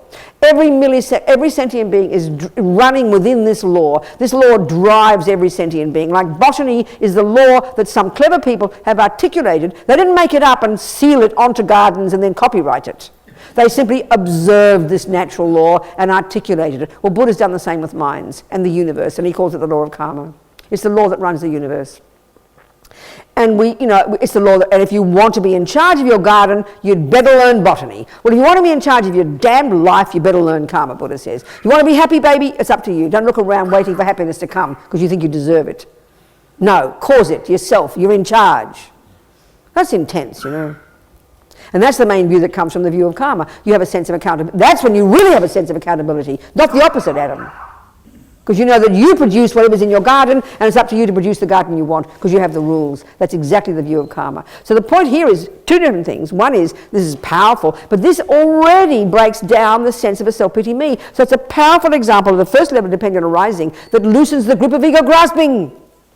Just by abiding by the laws of karma, by hearing the view of karma, by taking it on board as your help, of your view of describing yourself and your life and your happiness and your suffering, then already it loosens the grip of poor self-pity me. It causes you to be less neurotic. It causes you to give up attachment, give up anger, to give up these false assumptions of I deserve happiness, I don't deserve suffering. You do. You caused it. They're your weeds, baby, and they're your flowers. So you own the flowers and you own the weeds. Then you have a whole different view to suffering and happiness. It's logical. It's a logical analysis, and it's a logical deduction that you'll be suffering less. We suffer now not because bad things happen. We suffer because we assume they shouldn't. How dare they happen? We're shocked because we think they shouldn't happen. So this massive hubris. Attachment and anger are just this massive hubris, you know, in our bones. So by having the view of karma, you completely reconfigure the way you think about yourself. You accept the reality. You have much less fear. You accept the pain. You accept the happiness, and you own both. Because fruits and herbs, fruits and weeds come from the same law, you know. So you accept the happiness like you accept the suffering. You know you must have caused it, so now you change it. And then it brings compassion. Then it brings compassion. Like my friend Jigdrol from Courtin years ago. Was one of the first, and when they had their first mini uprising in Tibet, you know, in 1987. And he was arrested. All the young monks and nuns were demonstrating. So we see demonstration, we think anger, you know, so they're all demonstrating. And he got arrested. Then he eventually got out, got arrested again, and then he left the country, came to Nepal, and his father got murdered, brother got murdered, whatever. So he's telling me about this, and it was very sad, you know, and I said, I asked him casually, I said, do you ever get angry, Jigdrol? And he laughed. He said, angry, what for? He said, it's our own fault. This is a very shocking phrase for us. But he just meant it's karma. If you know, it's like, in other words, it's like asking him, and he's pointing out all these weeds in his garden. Don't you ever get angry about your weeds? What are you talking about, Robina? It's my garden. Of course you wouldn't get angry. Because you know it's your weeds. You put them there. So why would you get angry? Anger is the assumption that it shouldn't have happened. But if you know you caused it, you don't have the view that it... So therefore, that's why Tibetans didn't have much anger. And that's what His Holiness said. He's so sad these days because more and more Tibetans are showing anger, which probably means they're not being Buddhist anymore, not have the view of karma anymore. When you have the view of karma, anger and attachment, they dissipate if you really have it, if you really practice it. Because anger and attachment are the view of a self-existent, innocent person. And that's a bizarre attitude, Buddha says. That's nonsense. So the other example, these two young nuns, I always tell this story, in 2003 when I was running the prison project in California, and Richard Gere, as you know, is a Buddhist, he invited His Holiness to New York, and he also invited 20 former prisoners, all of whom had done some kind of meditation, and some people like me who'd worked with people in prison, you know. It was a very moving day. Puerto Ricans, Mexicans, you know, black, white, male, female, Americans, cross-section, and they met His Holiness. It was a wonderful day. And he also invited two young Tibetan nuns who'd been tortured and sexually abused in prison. So probably these Americans probably thought, you know, if you want to quantify suffering, these young women's was worse than everybody's. But it was evident to everybody they weren't angry. And this is such a puzzle for us in the West. But when you understand this view of karma, it's logical. Of course it's not anger. Because why? Because what suffering is when you're being raped and tortured and unfairly is, and this is, when you go mad, why is this happening to me? We ask that question. It's so naked. We say, why is this happening to me? When we see unbearable suffering on the planet, the first thing we do is say, why is this happening? That's what tortures us. And we can't get past that question. That's why we go mad. Because we assume we don't deserve it. We assume we're innocent victims because we have attachment and aversion rooted in ego grasping. They don't have that. They don't ask the question, why is this happening to me? They have an answer. Okay, that's their choice. So they don't have that kind of suffering. Of course, you give them a key, they would happily run away. Who wants to be tortured and raped? Nobody. But they didn't have it. But they weren't, in that way, weren't angry. This is shocking for us, but there's logic to it. So then they said, or one of them said at the end, and of course we had compassion for our torturers because we knew we must have harmed them in the past. And because, they said, because we know they will suffer in the future. That's the basis of compassion. And that's why compassion is not enough, as His Holiness says. You've got to have wisdom. And wisdom wing is karma and the mind. That's the nuts and bolts of the wisdom wing, the work you do on yourself. Four Noble Truths. You get that sorted. You get yourself sorted. You know why you're suffering, and you're sick of it, and you change. That's the basis of valid compassion. So we have to unpack all these assumptions. They're all assumptions, and our minds are riddled with them. Layers upon layers upon layers upon layers. And that's where, in our culture, we've got to go back into the past to kind of find the needle in the haystack. No! You go down. Unpack and unravel, get to this assumption, which is based on this one, which is based on this one. And the subtlest, most primordial assumption is the assumption of an inherent I. When that's cut, you're free, baby. Out of here. More work to do, but you can't fall back after that. Just a really, got to work hard at it. But it's possible. It's doable. Everybody has the potential, Lama says. Buddha nature. We haven't discussed the subtlest level of dependent arising yet. Maybe that'll wait till tomorrow, or next time I come, if you're not coming back tomorrow. So I think, yes, what was that, a hand? Yes, darling? Yeah, that's just a quick question. Yes, sweetheart. Where's the mic? Where's the mic?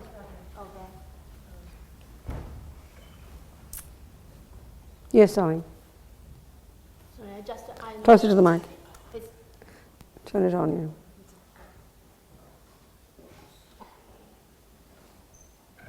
Yes. Just can't get rid of my head. What, sweetheart? I can't just get rid of my head. For example, the facing the fear, the massive fear. I understand the intellectually, suffering I have to cut. Yes. First of all. Yes. But physical symptom, for example, I'm standing 500 meters above in the sky. And then the moment facing a fear is just my gland or my steps coming out. And then I'm just falling down from 500 meters. So are you saying you're imagining falling down from 500 meters? So what's? Yeah, imagining, or just what if, right? All the fear. Like Lama Zopa drowning? Yes. So what's the question? So all the fear is coming in mentally, which is grasping, right? That's and right. Then I expecting what is coming on the ground. Yes. Bits and pieces. That's right. I'm going to die. That's right. But in the middle of that, all my body experience, like what? All my body experience, like feeling wind and Yes. all the symptoms, my blood pressure going to high. Yes. And then. So as a daily practice, I do the meditation. So deal with, like you said last night, change the scenario, right? Yes. So dealing with the fear. Yes. So then? But because I'm not enlightened, so I can't really end up by just... But what choice do we have but to practice? Because we can't guarantee we won't fall out of an aeroplane tomorrow. We can't guarantee we won't burn to death. We can't guarantee these things. So they're the worst scenarios we can imagine, aren't they? The nightmares we think of, the panic of dying and dying badly. I mean, there's no benefit in thinking about them. There's no benefit. All we can do is work on our mind according to our capacity. All we can do, we can't do more than that. There's no possibility to do more than that. So we have to focus on what we can do one step at a time. Yes, that's why I'm doing a daily practice. Good. But that is not enough because... not enough for what, darling? Well, the facing a fear... But stop. What choice do you have, though?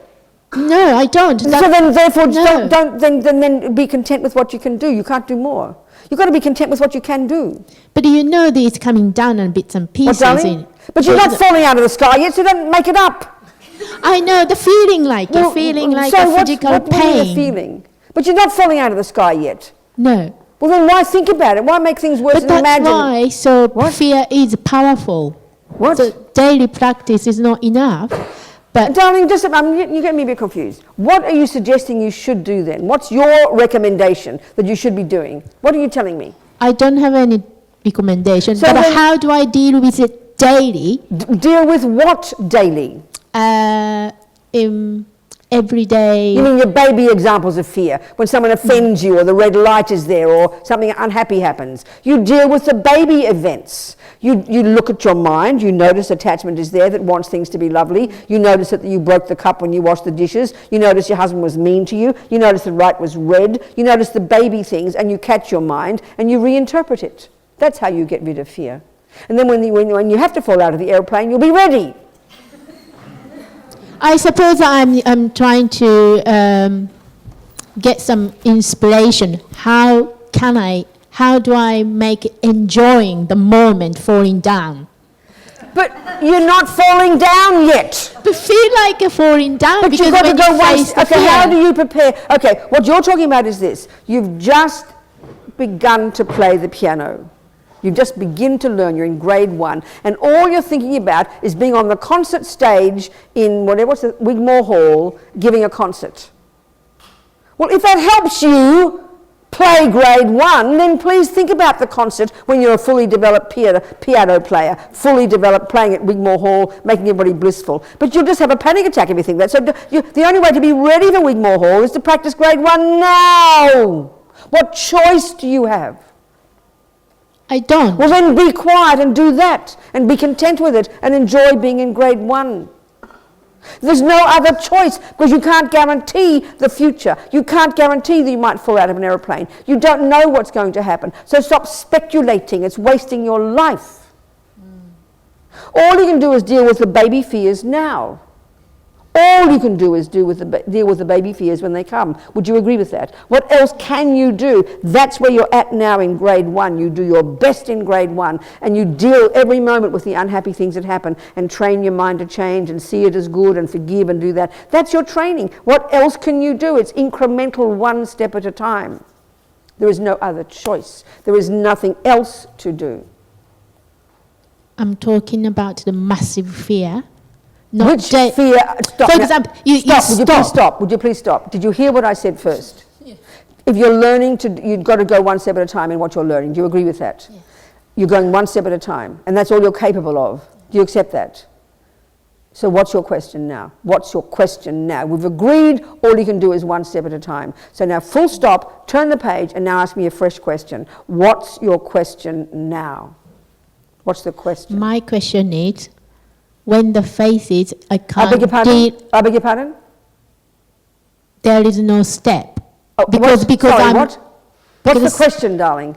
You've agreed in whatever you're learning, whether it's giving up attachment, giving up anger, realizing emptiness, playing the piano, driving a car, becoming multimillionaire. All you can do is go one step at a time. Do you accept that? In whatever you decide to accomplish, do you accept that you've got to go one step at a time? And you're only at where you're at each stage. You can't be more than that. So you do your best to train each day. Full stop. Now, what is your question?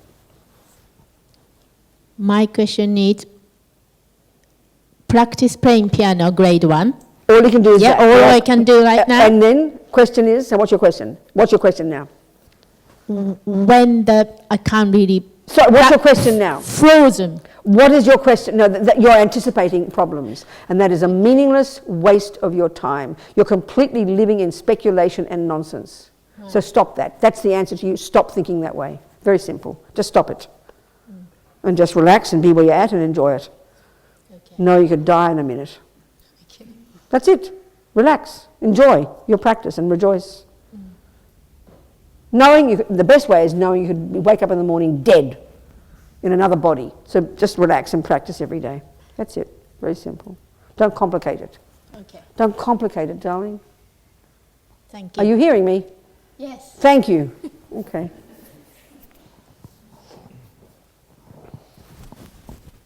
Should we do a meditation or something? I mean, it's all meditation. Except just one is less talking. So why don't we just, I don't know, do a little, just do Tara meditation, anything, just to lift our little hearts up, lift our little minds up. Let's, whether you're familiar with this or not, we'll just do your best. Let me think, we do that. No, I think we'll read Lama Yeshe. I'd rather read Lama Yeshe from his Mahamudra, okay, that's better. I'll read Lama Yeshe. Treat it like a meditation. From his Mahamudra. I recommend you get this book, it's very wonderful. Better. Mahamudra. How to discover our true nature. So I'm going to read from Lama about emptiness. Okay, I wasn't going to do this today, but I'm going to do it now. And I'm reading Lama, and it's the subtlest level of dependent arising. And this will really blow your mind, because it seems quite different. But just taste it, hear it, and try and contemplate the meaning of it. This is the third level of dependent arising, is that first level is that things depend upon causes. The second, things exist in dependence upon their parts. And the final one, the third one, the actual meaning, is that everything exists in dependence upon the mind calling it that. The mind labeling it that. Everything finally is merely labeled. This seems very cosmic when we read it, but it's auspicious to read Lama's words. I'll read it to you.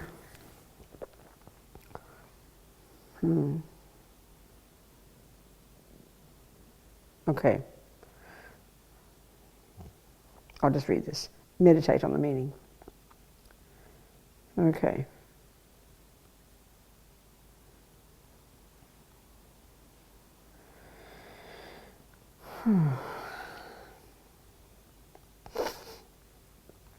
Okay. So basically Mahamudra is just a nice Sanskrit word that's really referring to the word emptiness, just developed over the centuries. And Mahamudra meditation is using the two modes of meditation. There are two modes of meditation in Buddhism. One is concentration, which is the skill that you learn, that you use in the second mode to get insight. And Buddha basically wants us to get insight into everything. Insight into karma, insight into impermanence, insight into compassion, insight into love, insight into in emptiness. So it's using the concept, using this laser-like focus in the second mode, this is the traditional one, to then do an analysis that triggers the insight of emptiness. Mahamudra is a bit different, but we won't go there now. We might discuss that tomorrow. So, okay, chapter 8. Before meditating on Mahamudra, establish what exists and what doesn't. So let's meditate on this. We're just a name. The great 2nd century Indian scholar Nagarjuna describes the way we exist. The combination of our 5 aggregates, our form, feeling, discrimination, non-associated compounded phenomena, and consciousness, is given a name. The name is a label which comes from a concept. That's it. That is the reality, conventional reality, no more. But the characteristic of ego mind is that it is always dissatisfied with that reality. And this ego mind, that's Lama's term for ego grasping, perhaps it's better that we say ego wisdom, because in a sense ego is so intelligent, so skillful, completely knocks out our reality. We can also say that we're a combination of the 6 elements, the usual 4 plus consciousness and space. To these elements a name is given. The name comes from the mind. The mind looks at this combination and then gives it a name, a label, and this is the conventional reality. It doesn't matter how important we hold it to be. The way it exists is no more than that. I mean it, no more. The root text, as Panchen Lama quotes Nagarjuna, the individual is not earth, is not water, is not fire, is not wind, is not space, is not awareness, it is not all of these.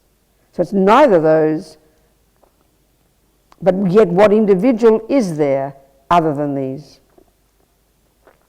In other words, if we go looking for something more among each of the 6 elements, no way can we find anything there either. In Buddhist terminology, that is the meaning of conventional. In itself, a phenomenon is not absolute, but the ego holds things as absolute. Ego wants absolute me. We hold on to an absolute I, which is totally non-existent. There's no absolute I, nor are there absolute 6 elements, absolute 5 aggregates. There are none, scientifically. When we understand this, we see that if something were existing from itself, it couldn't change. Nothing exists like that. Ego exaggerates. Ego wants. When it's summertime and it's 100 degrees, ego wants absolute reality, Coca-Cola. Coca-Cola becomes the absolute solution. This view is totally wrong. It's exaggeration. Coca-Cola does have a relative, conventional, artificial quality, but how can we say it is absolute? When the ego mind cognizes something, there is no room to accept it as it is. Ego mind has to go beyond the relative way that things exist. For this reason, Buddhism emphasizes understanding interdependence, dependent arising, as the logic to prove non-duality, non-self-existence, emptiness. There's no Scott. Take Scott, for example. We give the name Scott to the group of 6 elements sitting here. There is this combination here, and then we say the name Scott. 3 things are involved in this process: your mind, the name, and the conventional reality of Scott's 6 elements. Okay, there must be some reason to say Scott. There is some reason, always there's some reason, but that reason is superficial. There's no absolute quality at all. There is no absolute phenomenon there. Something just occurred, like some wind coming. Scott is coming. All there is, what Scott is just some interdependent phenomenon linked with the thought. Our superstitious conceptual thought says the word Scott. All this is just a bubble, so interdependent. There is this combination, these parts, and then we give a name to them. That's all. We cannot go further than that. We cannot say Scott is special. But we are looking for more than that, something objectively existing. Our ego is not satisfied, especially if we are attracted to Scott and we project a quality of handsomeness onto him. Our ego tries to project handsomeness onto him almost beyond his capacity. When we go beyond the interdependent conventional level, then it becomes absolute. But it's a false absolute, isn't it? Maybe today we can hold that projection, but tomorrow it disappears. And then from his side, his own ego side, he also doesn't want to accept himself at the conventional, superficial level as an interdependent phenomenon. His ego also goes beyond the conventional reality of himself. His ego also is holding such a concept of handsome, which is absolute for him. He puts that label onto parts of himself. Sometimes he puts it on his eyes, sometimes on his nose, sometimes his mouth, sometimes his neck, maybe his navel chakra. He tries, but no way. It's like he's forcing extra things onto himself. In other words, what I'm saying is that he holds such an absolute, unchangeable, unconventional, unsuperficial view. He feels, this is my reality. Scott is merely labelled. Scott does not exist in any of the elements of his body, any of the parts of his mind. It's like a car before it's assembled in the factory. It's just a bunch of things, right? It's not a car then. That combination of parts is not the car. It's the same with Scott. The combination of Scott's parts is not him. Now, if we put Scott in front of a mirror, there are 2 things, right? The reflection of Scott in the mirror and Scott in front of it. So in our judgment, we think Scott is the true one, and the one in the mirror is just a reflection. It's not Scott. But from the point of view of the great yogis, Nagarjuna and Lama Tsongkhapa, within both of these atmospheres, the body of Scott and the reflection of Scott, there is no Scott existing. The reflection is not him, and neither is the bubble of his elements. But both equally are not him. Scott comes from the name, the label. That is why he is existing. Other people's concepts produce the artificial name, the label. Then Scott exists. For this reason, all conventional reality is produced by the superstitious mind. For this reason, Scott is not earth, is not water, Scott is not fire, Scott is not consciousness, Scott is not space. Between the elements and the name, the superficial view, that is the only existing Scott. We cannot go further. All there is the totality of Scott, the non-existence of Scott, the Mahamudra of Scott. But we want to go beyond the name, don't we? The conclusion is, each of the elements is individually is not Scott, and the group of them, the combination, is not Scott. Becoming Scott depends on the label, the name, being given to the elements. This connection between the name and the elements is the way that Scott exists. The operation of these is Scott. When we non-conceptualize in meditation our experience of Scott, our mind reaches beyond the conventions of Scott. If we stay there a while, contemplating, and then after the session we open up to his atmosphere, his elements, he'll seem like a mirage. Is he there or not there? Is he real or not real? Somehow there is some vibration there, but it's not absolute. In other words, the absolute Scott disappears. When we are seeing with the ego, we always feel that Scott is absolute, which is totally wrong. It's because we have not tasted the non-duality of Scott. Here we talk about Scott. I use him as an example. But it's the same for each of us. We feel, I'm so solid, I am this, I am that. We believe I am the important one. We hold a dualistic view of our own self. Our responsibility is to observe this view, the way ego mind grasps the I as self-existent. Do I exist as I believe or not? We have to check that out. We really feel that somewhere within our body or mind, I'm here. This is a totally wrong conception. It means that we do not recognize how things operate conventionally, how they exist interdependently. We can't accept it. We feel that we have some absolute reality. The conventional self exists only for the relative mind. During Mahamudra meditation, we are not trying to destroy the conventional view of I. Anyway, this is not the problem. The great yogi, the enlightened one, Tilopa, said to his disciple, Naropa, "My son, you are not bound by awareness itself. You are kept in bondage by your concepts. They have such a tight hold." In other words, the reflection of phenomena appearing in my mind is not itself the problem. The problem is that we stimulate the mind, shake the mind with the dualistic opinions. You are this, you are that. So we need to learn to not judge with such artificial concepts. This is good, this is bad. You understand?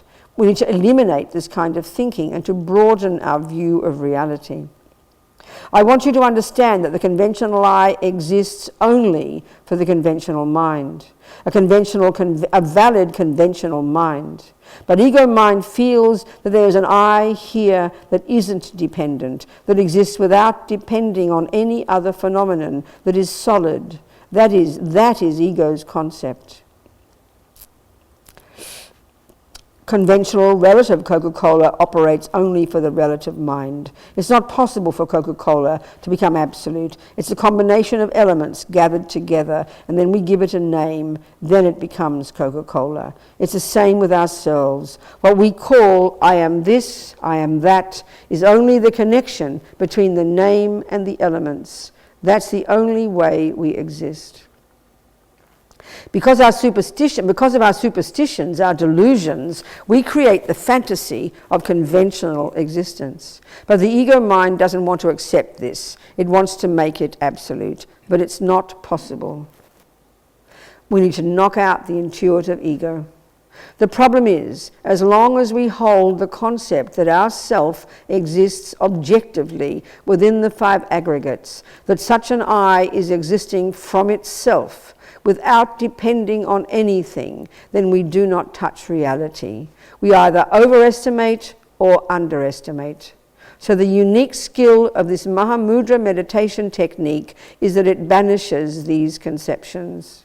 Seeing things as absolute in this way, holding the concept of an independent I, is not an intellectually created idea of ego, philosophically made up. We could supplement one philosophical view about ego for another, but this will not solve our problem. We need to knock out the intuitive ego, the simultaneously born ego, the inborn ego. It is because it is so instinctive that it is so difficult to catch its projections. For this reason, we need a clean, clear state of consciousness gained first from concentrating on the clarity of our mind, and then we can cut the superstitious thoughts, go beyond ego, and discover Mahamudra. So now we'll just do what the Mahamudra meditation is, and just do your best. So we'll just first, for 5 minutes, we've got 10 minutes, 7 minutes left. For 5 minutes, we simply do the concentration meditation. But here, the object of concentration is not the breath or something else, but it's the mind itself. So just get settled, be very comfy in your body, feel very natural. Best if you're in a chair, don't lean against the back. Keep your feet on the ground and hold yourself upright. And just go through the position of meditation, the classic position, 8 different points, 7 different points. So best is full lotus position, as His Holiness says. If we can sit in that just for a second, it creates the auspiciousness of being able to do it in the future, in the more advanced meditations. And if we can't, ordinary cross-legged. And if not, then the rest of us in a chair. And then your hands in the meditation gesture, like this if you like, or wherever you want. Left underneath, right on top, thumbs touching, forming a triangle. Then your back upright but relaxed, muscles relaxed, flop your muscles, relax the abdomen, relax the shoulders, but keep your body upright. Good combination. And then your head, very important, the head, several points. Chin tucked in slightly, just slightly tilted forward, chin tucked in. Lips apart, and then tip of the tongue behind the top teeth, just near the palate. That stops you from dribbling. All the yogis have found that.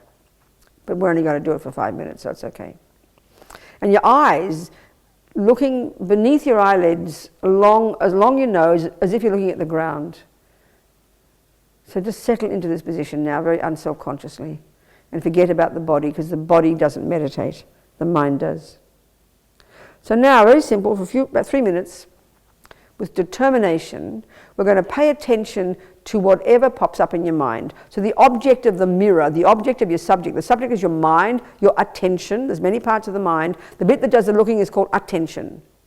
You're going to pay attention to whatever pops up in your mind. Don't conjure anything, don't make up anything, don't analyze it. Just allow whatever pops up and you simply pay attention. That's it. Just pay attention to your thoughts.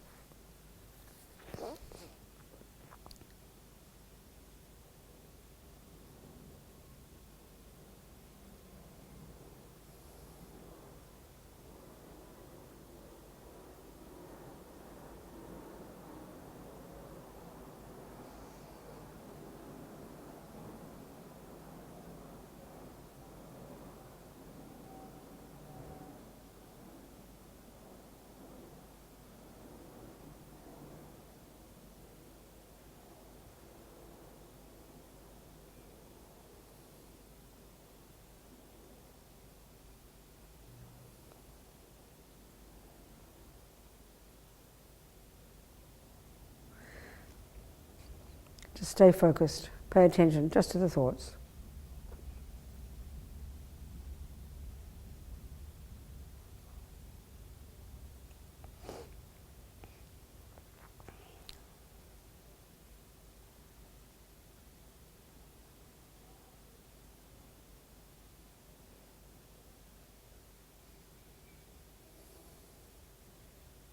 So this is just a mini example, but this is a classic Mahamudra meditation. So now what we're going to do, is just to go, now we're going to go to the second mode. So the logic here is that you're going to get some really good focus, okay? And you've settled your mind in that, and when you begin to really settle the mind, you're going to be observing the clarity of your mind. You first start with just whatever the thoughts are, and then eventually the object becomes what they call the clarity of your mind, which is quite subtle.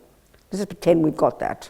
So now what we're going to do is we stay focused on that. We don't move, we keep our attention firmly on the mind. We don't let it wander off.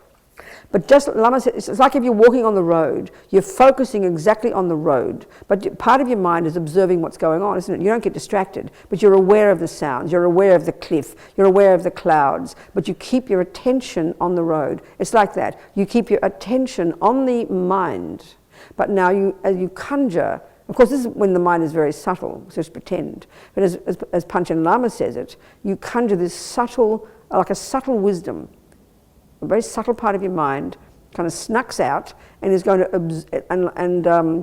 he used the analogy, it's like a fish, a very small fish in a pond of water that is moving, darting about without disturbing the water. So this subtle wisdom is going to be observing without disturbing the mind at all to see if it can observe the way that the ego appears to us. It's going to watch. So Lama calls that subtle wisdom your mindfulness fish. So this is very puzzling maybe, but just try to do it. Keep your attention on the mind. Don't ever waver. And then a part of your mind, a subtle wisdom, the mindfulness fish, just observing, watching like a hawk to see if you can observe the way your ego grasping, this deep assumption of a self, which is there all the time, to see if you can identify that grasping, if you can identify that assumption of an I. Just see what you can do. Do your best. A couple of minutes. To see how the I appears to you, this independent I.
So we end, finish.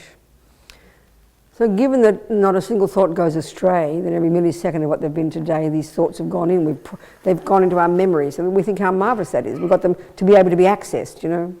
We also think qualitatively that every thought we've had is we've sown seeds in the mind like karma. So all our virtuous motivation at the beginning and our sincere wish to understand these things, this is fantastic. Such a day of practice, amazing. So we delight in that, and we dedicate all the karmic seeds we've planted. We dedicate the fruit of all this, which is the development of our own amazing potential, to all sentient beings. May we develop this marvellous potential so we can benefit all beings, which Buddha says we're capable of. And we'll just sing a little prayer that expresses that. And then the second little prayer, may bodhicitta grow and grow in the hearts of all. Kewadinyu dudang lama sangye drogyurne drowa chikyang malupa dei sala kepashok Jangchob Semchog Rinpoche Make Panam Kegyochig Ke Panyampa Me Payang Gongne Gongdu Pabasho.